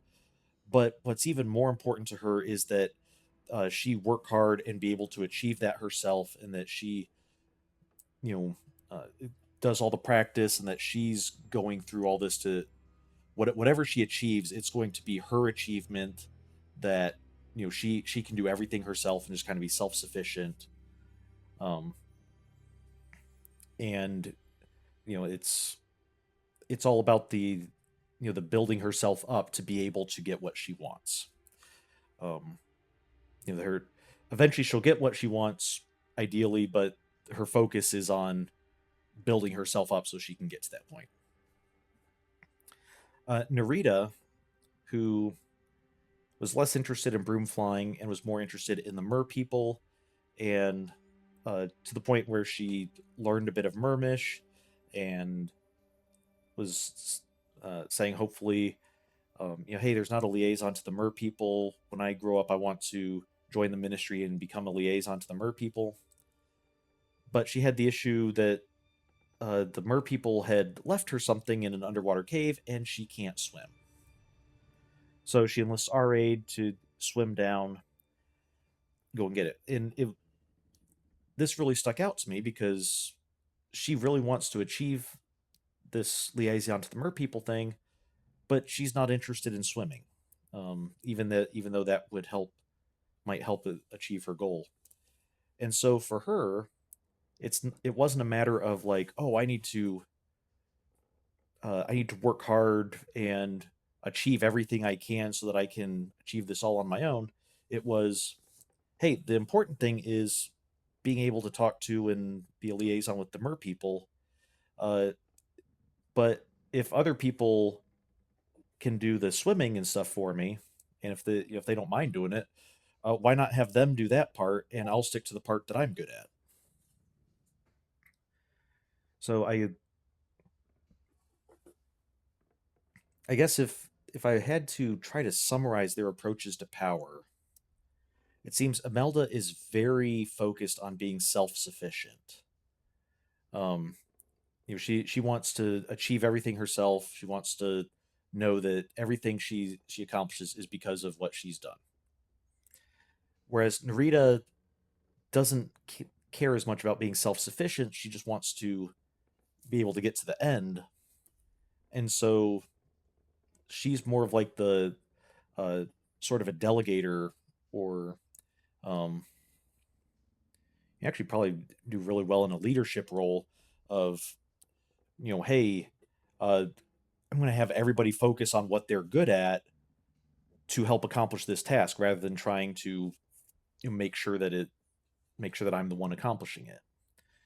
and I'll stick with what I'm good at and let other people do the parts they're good at. So, and I don't think either approach is might be oversimplifying things a little bit, but I don't think either approach is necessarily wrong or bad. But it's just interesting that we have two Slytherins looking at how to solve their problems in very different ways.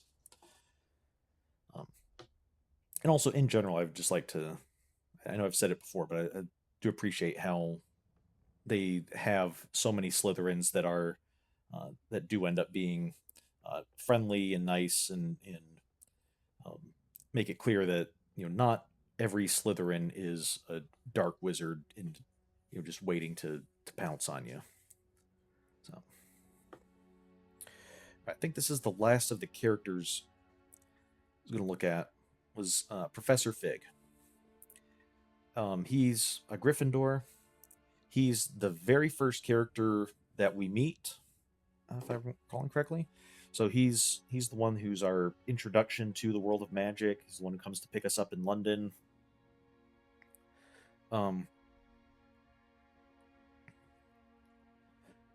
see, he's connected to the main quest. One, he's out of all the teachers, he's the one who's kind of our mentor figure.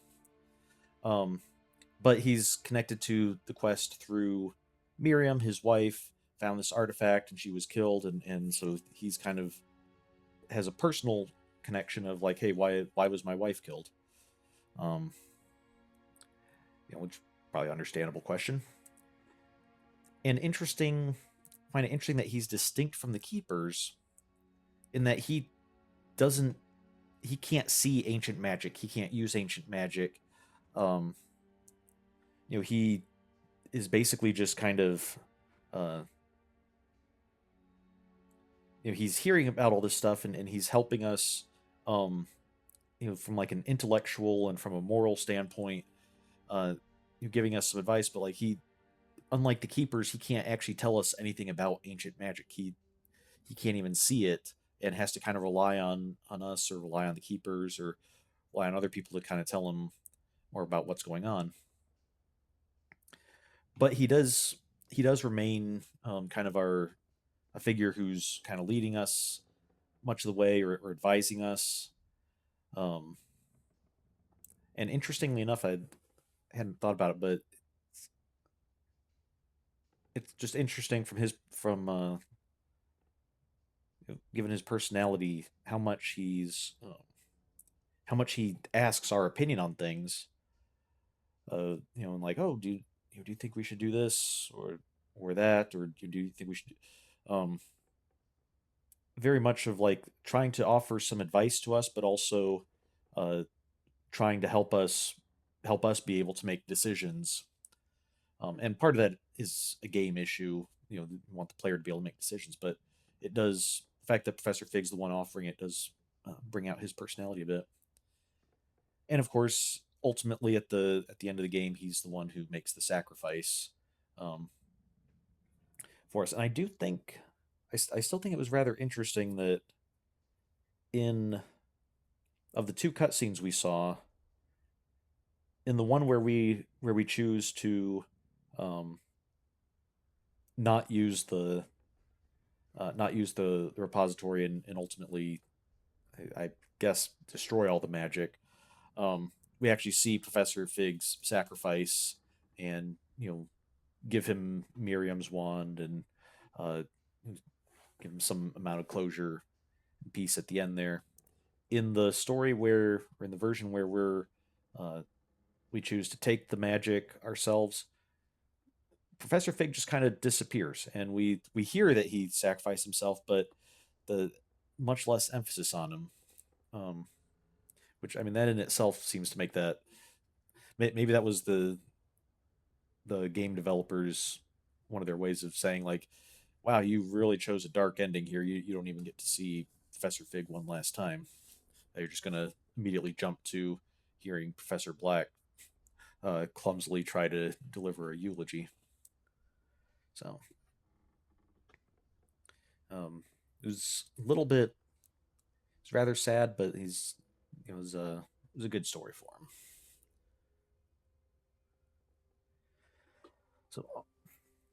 So, all right. Now I wanted to look at this game is not based on the books, but it does have lots of references to the books. Everything from direct characters like Phineas Nigellus Black and Peeves. Peeves, of course, still uh, pranking Hogwarts well into the 1990s and beyond. Phineas Nigellus Black, of course, is not still alive at the time of the books, but his painting, because he was a headmaster of Hogwarts, his painting is with all the other headmasters' paintings, and we do meet him and talk with him. Uh, and yeah, and I will say it was kind of nice. We know that he was probably the least popular headmaster Hogwarts ever had. It was kind of nice to see him during the eulogy, showing that, like, yes, it's not just all comically over the top, unpleasant character. He does have some amount of humanity, and uh, does have emotions as well.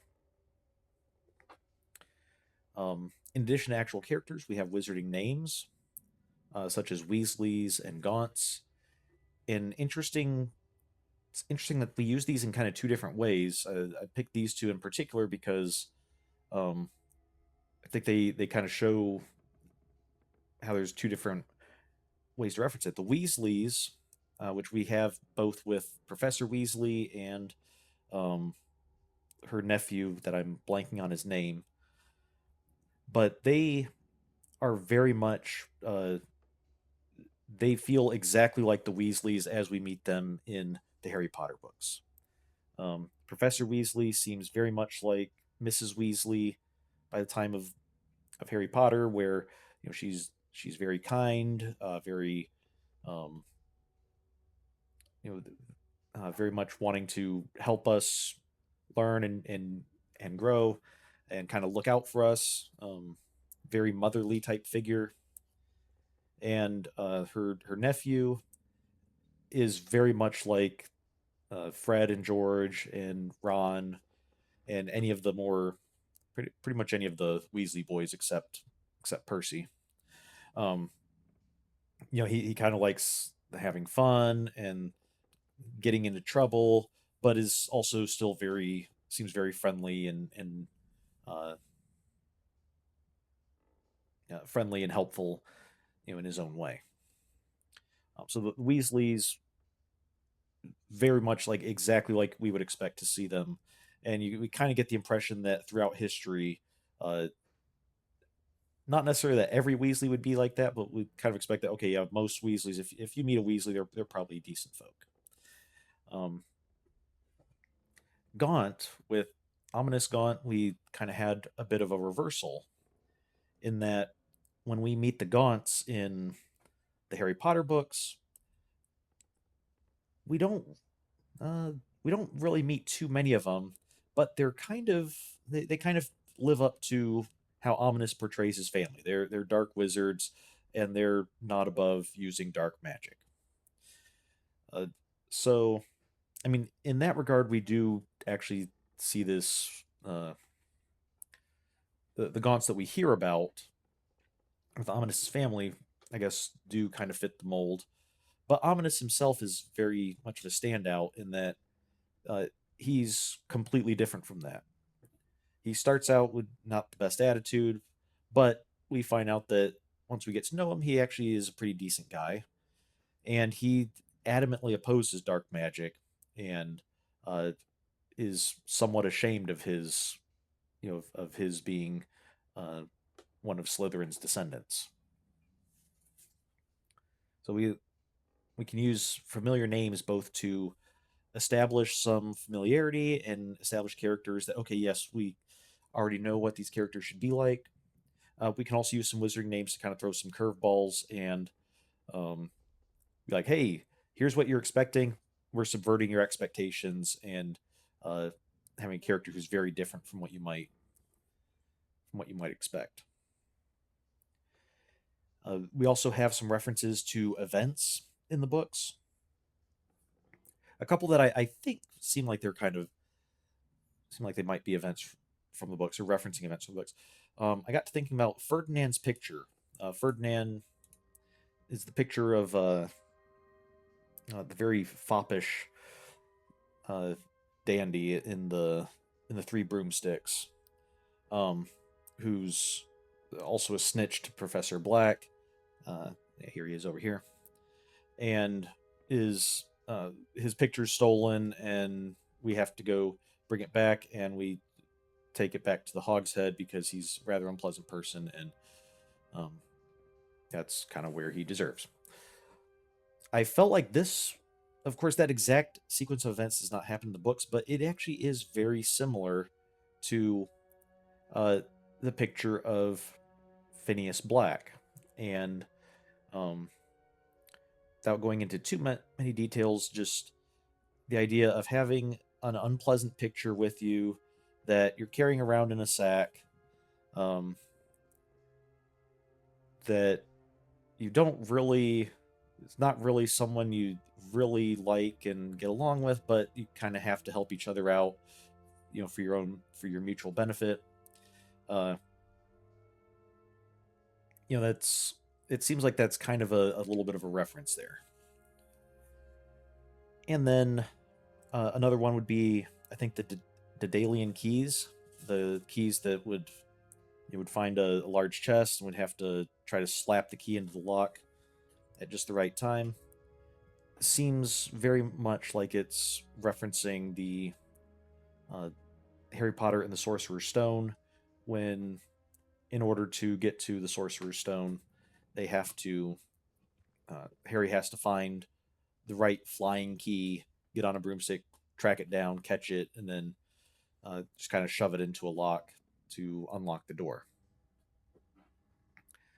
So again, not the exact same situation, but similar enough that I think it seems like it's it seems a pretty clear reference. And then I did want to hit briefly on some quest titles. Like these were not ones that I think were necessarily directly referencing the books, but I did find it interesting how the quest titles, some of them were just things like potions class, or Professor Weasley's assignment number 1, Professor Weasley's assignment number 2, Summoner's Court, first trial, or so. Some were things that were just very much like, yes, here's the name of the task. So, but some of these seem almost, they seem much more like what one might expect from book titles. In the main quest, we had like the Locket's Secret, the Elf, the Knapsack, and the Loom. Like something that, in hindsight, yes, okay, that I understand what that's talking about. That was when Deke was telling us about how to catch animals, so he gave us the knapsack, and then afterwards we learned about the loom, that hey, you can use the products from the animals to be able to enchant your equipment. But it's a quest name that at the beginning like actually doesn't really tell you what it is, and just is kind of like a kind of mysterious. In the Shadow of Revelation. And then even some of the side quests, beating a curse. These tended to be a lot more punny. Evasive maneuver, troll control. These were very much. I kind of got the feeling just from the way these were laid out that it's almost like they were looking for chapter titles in some places. Of like, if this were a chapter in a book, what would we call it? What would we come up with a name that makes the reader curious to read more, makes them want to find out what what's going on here. And so in that sense, I think it's also kind of connects back to the books in that way. So of course, we also had a few differences in the houses. Depending on which house we joined, The main differences would either be, well, would be one, our common rooms would have the Hufflepuffs, sort of hobbitish uh, underground area with just lots of seating and food, and um, the center area sort of open, but then all these tunnels off to the dorms and stuff that are much lower, much um, it's just much cozier.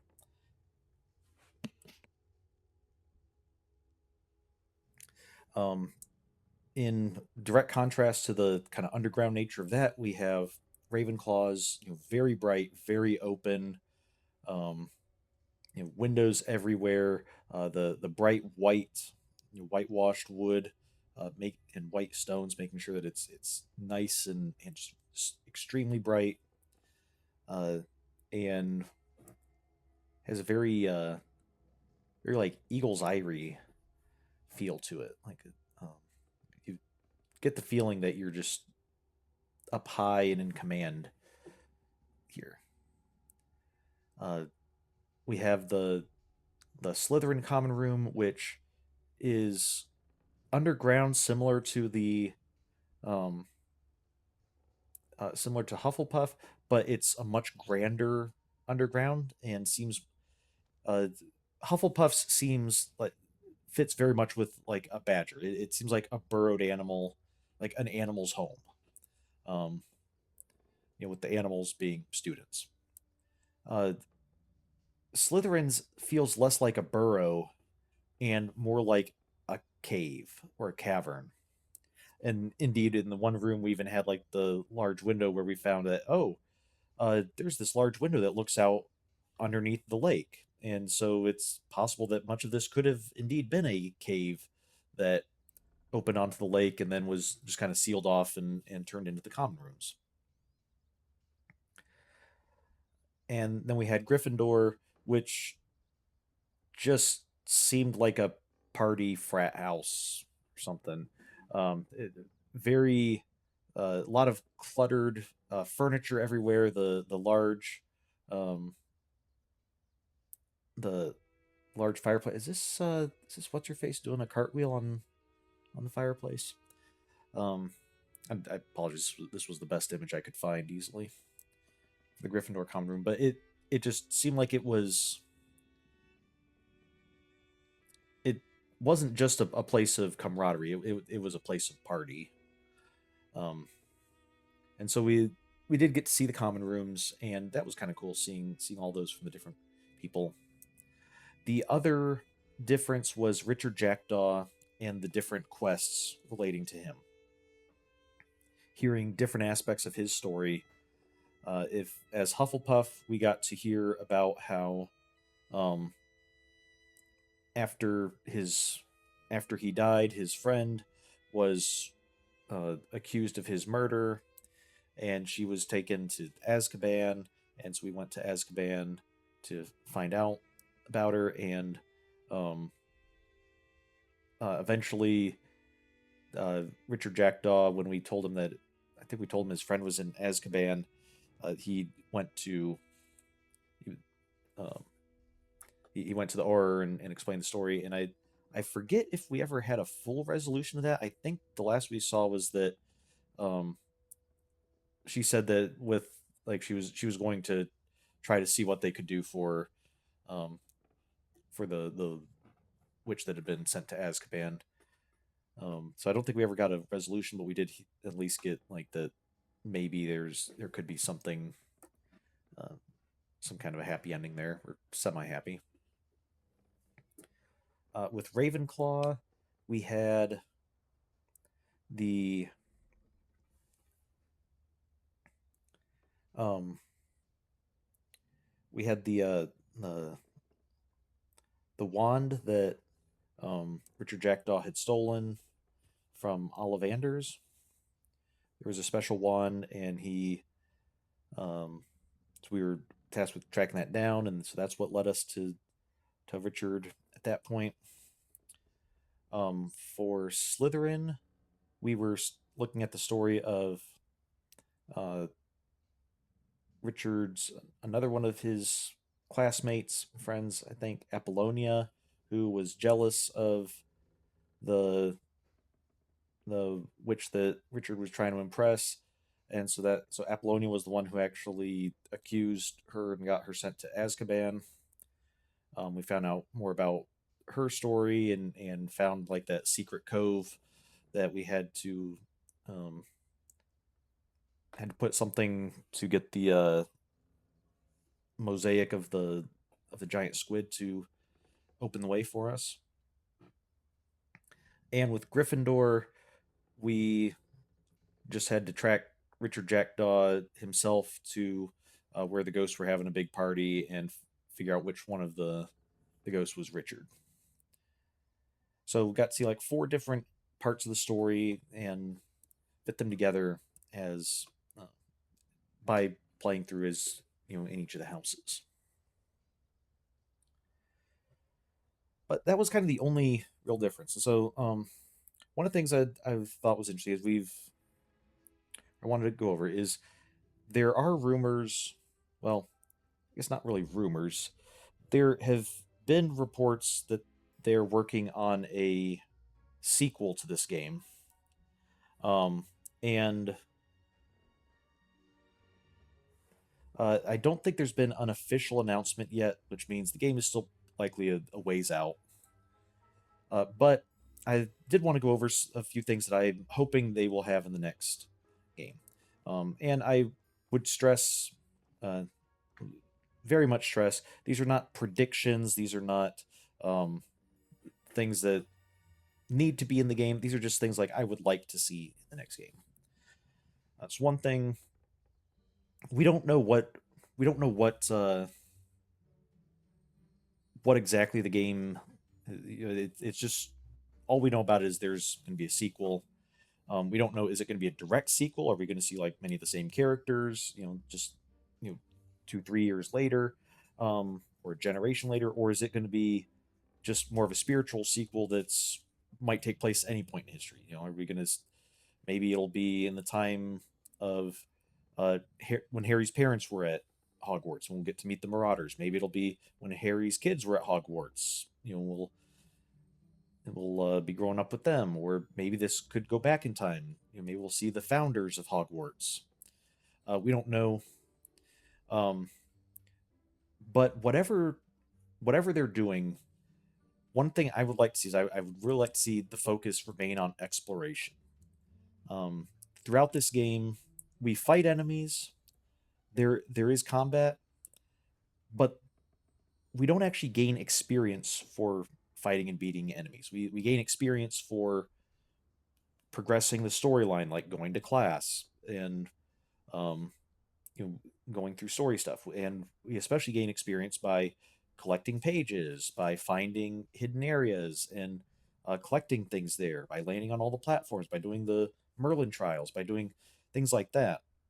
And I just find that a very fun way of progressing through the game. That we're um, again, we do fight, we improve our combat abilities, but that's not the focus of the game, and we can just run through much of the game without having to do much combat at all. And I believe there's even a story mode of the game um, that puts even more focus on the story, so that you do have some combat still and puzzles, but it makes them a little bit easier and more forgiving, so that you can really just focus on the story if that's what you want to do. And I would like to see that continue. To that end, I think we've explored Hogwarts pretty well here. And in order for somebody who's played this game to still get that sense of exploration, I think they're going to need someplace besides Hogwarts and its surrounding ground to explore. I'd like to see some new locations. And that could be maybe they'll take Hogwarts and just kind of expand the Wizarding World. Like, okay, now you have Hogwarts and Hogsmeade, but then you also have Diagon Alley and the Ministry of Magic, and maybe even Azkaban as a more explorable area or something. They could open things up that way, or they could even open things up by taking us to completely different wizarding schools. Maybe we get to visit Wagadu and see, Natty talk about how down there nobody uses wands, everybody does wandless magic. Uh, that could be kind of interesting to see, or any of the. And I know there's a school in America, which I was blanking on the names, like Ilverny or something like that. Um, and or schools in over in Asia. Or one way that they could easily set things up, depending on when the story takes place, is we know that there's the Triwizard Tournament where Hogwarts and Beauxbaton and Durmstrang get together for to have the students compete in a wizarding competition. Um, if if that took place in a year where they were doing the Triwizard Tournament, we might be one of the ones. If Hogwarts isn't hosting it, maybe Durmstrang or Beauxbaton could be one hosting it, and we could be sent, as part of the Hogwarts team over there, and then presumably we'd be the ones chosen to represent Hogwarts. I that would be a very easy way to get students to still have us be like Hogwarts students, but get us to be able to explore other non-Hogwarts schools. Um, and so I just think they're going to need to do something if they want to still have it be mostly exploration, um, because while the Hogwarts might change over time, there might be some changes, and we'll see some different things as different professors do different things with their classrooms and stuff. It's still, I think it's not going to be quite the same in a sequel if we're just exploring the entire castle again. Um, which kind of makes me think that maybe what they'll do might have might have something where we're starting at the castle, so that way that can be the more familiar thing, kind of get you into it, and then maybe add some other locations to be like, okay, castle is now your home ground, kind of familiar territory, and now here's your new places to explore. But I'd also like to see some more abilities. In particular, hearing Natty talking about running around as an antelope, no, gazelle, I think. Um, whichever one. Uh, like made me think it'd be really cool if we could actually uh, become an animagus ourselves. Maybe in the next game that would be something that your character can uh, choose an animagus form, and then you'll be able to get some special abilities that way. Like if you could turn into a bird of some kind, you might be able to fly to some areas and find some stuff there that would otherwise be rather difficult to get, or that you wouldn't be able to get until later in the game or something. Or you could turn into a fish and be able to swim better and explore areas that way or something. So more abilities to kind of unlock new areas and be able to have different ways to explore would be nice. And then of course just kind of uh, more of everything. Um, I'd love to see more lore pages. I'd love to see more spells. A couple that we didn't see one that I was particularly surprised we didn't see is Expecto Patronum, the Patronus charm. Uh, that would be kind of interesting. Um, Not only because it would be a decent spell to learn, and you'll be able to use it if we encounter Dementors or something like that, but also because it's a very personalized. What your Patronus appears at, if you actually have it appear as an animal, is kind of personalized to the wizard somewhat, and that's also something that's uh,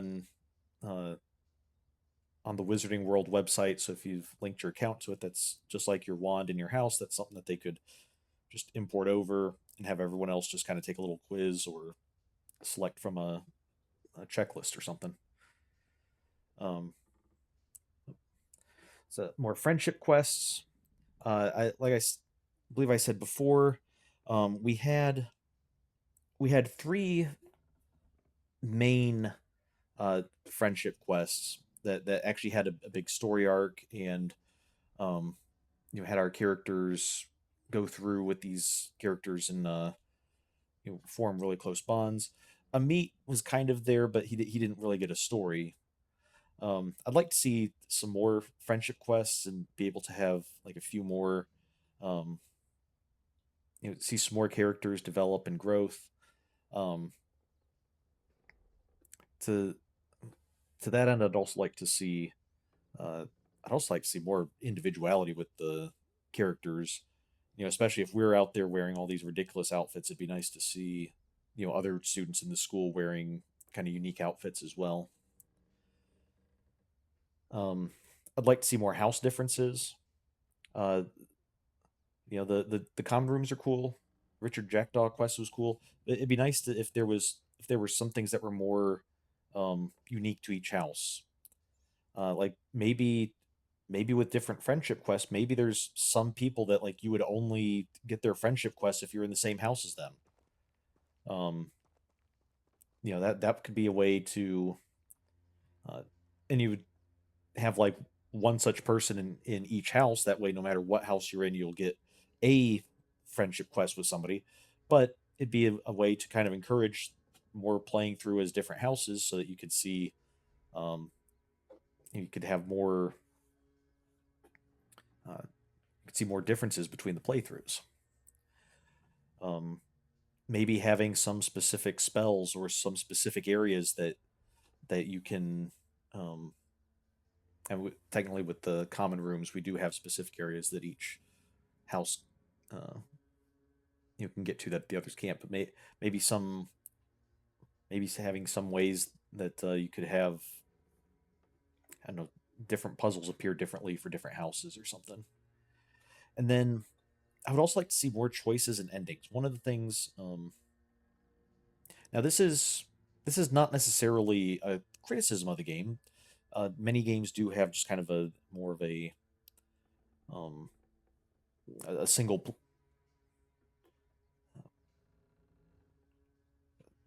How am I want to say this? Like a single non-branching story, and that's perfectly fine. But what I find odd is that there's kind of this illusion of choice in here, or in some cases there actually is choice, but then it doesn't really seem to change anything. In particular, like in this one, the a couple examples. One, our final choice to uh, either accept or reject the repository of emotion. I mean, it changes the cutscene after we defeat Ranrock, but then after that, there is no other change. We don't. Um, there's no mention of it. Uh, there's no concern afterwards if we accepted it of like, oh man, what's this going to mean that now we have a incredibly powerful fifth year who's taken this on. Um, we don't even like get any special abilities if we do that. Like we don't get like, oh hey, now I can do super magic or anything. So we have this choice, and it just changes kind of a single cutscene. And similarly, um, I mean, okay, turning Sebastian in or not does seem to be a little bit more of a difference. But one thing from everything I've read, the dark magic, if we chose to learn the dark magic and use that, it sounds like that ends up being kind of much the same thing. That okay, you can use dark magic, but it doesn't really change anything. Like people don't start treating you different because oh you're using dark magic. That's kind of sketchy. I don't trust that or anything. And to me it seems like the dark magic was a little bit more of an add-on, so maybe that's understandable. But I kind of hope that in a sequel, maybe they'll, now that they have a solid foundation for the game, maybe they'll kind of expand on it a little bit more and have a little bit more branching paths with different endings, or meaningful choices that affect things, or even have people treat you different if if you go down a dark path and are always um, you know casting these dark curses on people. Maybe people start treating you different. But some people will be mistrustful of you and not want to deal with you anymore. But maybe there's other shadier people who will uh, start cozying up to you and being like, "Oh yeah, we can offer you some better opportunities." Um, that would just be kind of interesting. Just kind of seeing a bit of a more dynamic world there. So, all right. So with that, the final thing I'd like to do is just kind of go over briefly what the plan is moving forward, because we are now officially done with Hogwarts Legacy, and as I said, uh, this has been we a sequel's been mentioned, but not um, officially announced, which to me tells me this is for a game this size. I'm guessing the sequel's at least a year out, possibly more.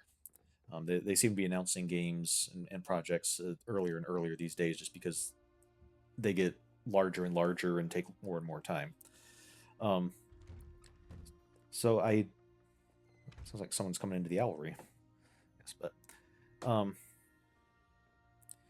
but I do intend to play through the Hogwarts Legacy sequel when it eventually releases, but it's not going to be there for a while. So we have some other games in the meanwhile, and I'm have two of them because one is pretty short. So for the next games, the first one I want to do is one called The Stanley Parable, and it's a relatively short game, but uh,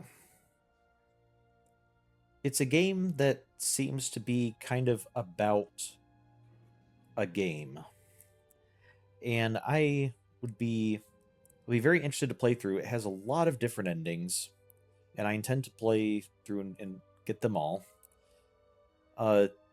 But it calls itself a parable, and a parable, as you might know, is telling a story for the purpose of uh, for the purpose of making a point or illustrating a lesson. So I think it'll be very interesting to play through and kind of see if we can see what we can glean about what is this lesson or this message that we're supposed to take away from this. And like I said, there's a lot of different endings, but overall the game is not extremely long. I think I've seen that it uh, going through every ending generally takes like maybe 10 hours. Maybe it'll take us a little longer since I like to find irrelevant things to uh, stare at and comment about. But I expect that this will only take us a few weeks, maybe a month and a half or so. And then we're going to get into a much longer project and play through the Kingdom Hearts series. Uh, and this will be not just a single game. I'm going to actually play through all of the games and really just kind of I think it's a very fun series, and it'll be very interesting with how deep and complex and convoluted the story and the lore gets. It'll be um, fascinating to kind of see if we can, by the end of it, have any idea what was going on. And so we'll do the Stanley Parable, spend a few weeks on that, and then we'll do Kingdom Hearts. And then one of the things, because the Kingdom Hearts series is a bit of a long series, I fully expect that we will be doing this when the Hogwarts Legacy sequel releases. I kind of expect that we'll still be doing Kingdom Hearts. So if that's the case, my plan is wherever we are in Kingdom Hearts series, once Hogwarts Legacy sequel releases, we'll finish up the current game and then put a pause on it, play through Hogwarts Legacy sequel, and then come back to it. So if there's any overlap there, that's how that'll go. Just because I'm going to want to play Hogwarts Legacy sequel pretty quickly when we get there. So that's our plan moving forward, and we'll start with the Stanley Parable next week. So with that, thank you for joining me. It's been an incredibly fun time going through Hogwarts and exploring this game and kind of taking having a good look at a game that just focuses very much on exploration. So thank you for joining me. Have a good week, and I will see you next time. Bye.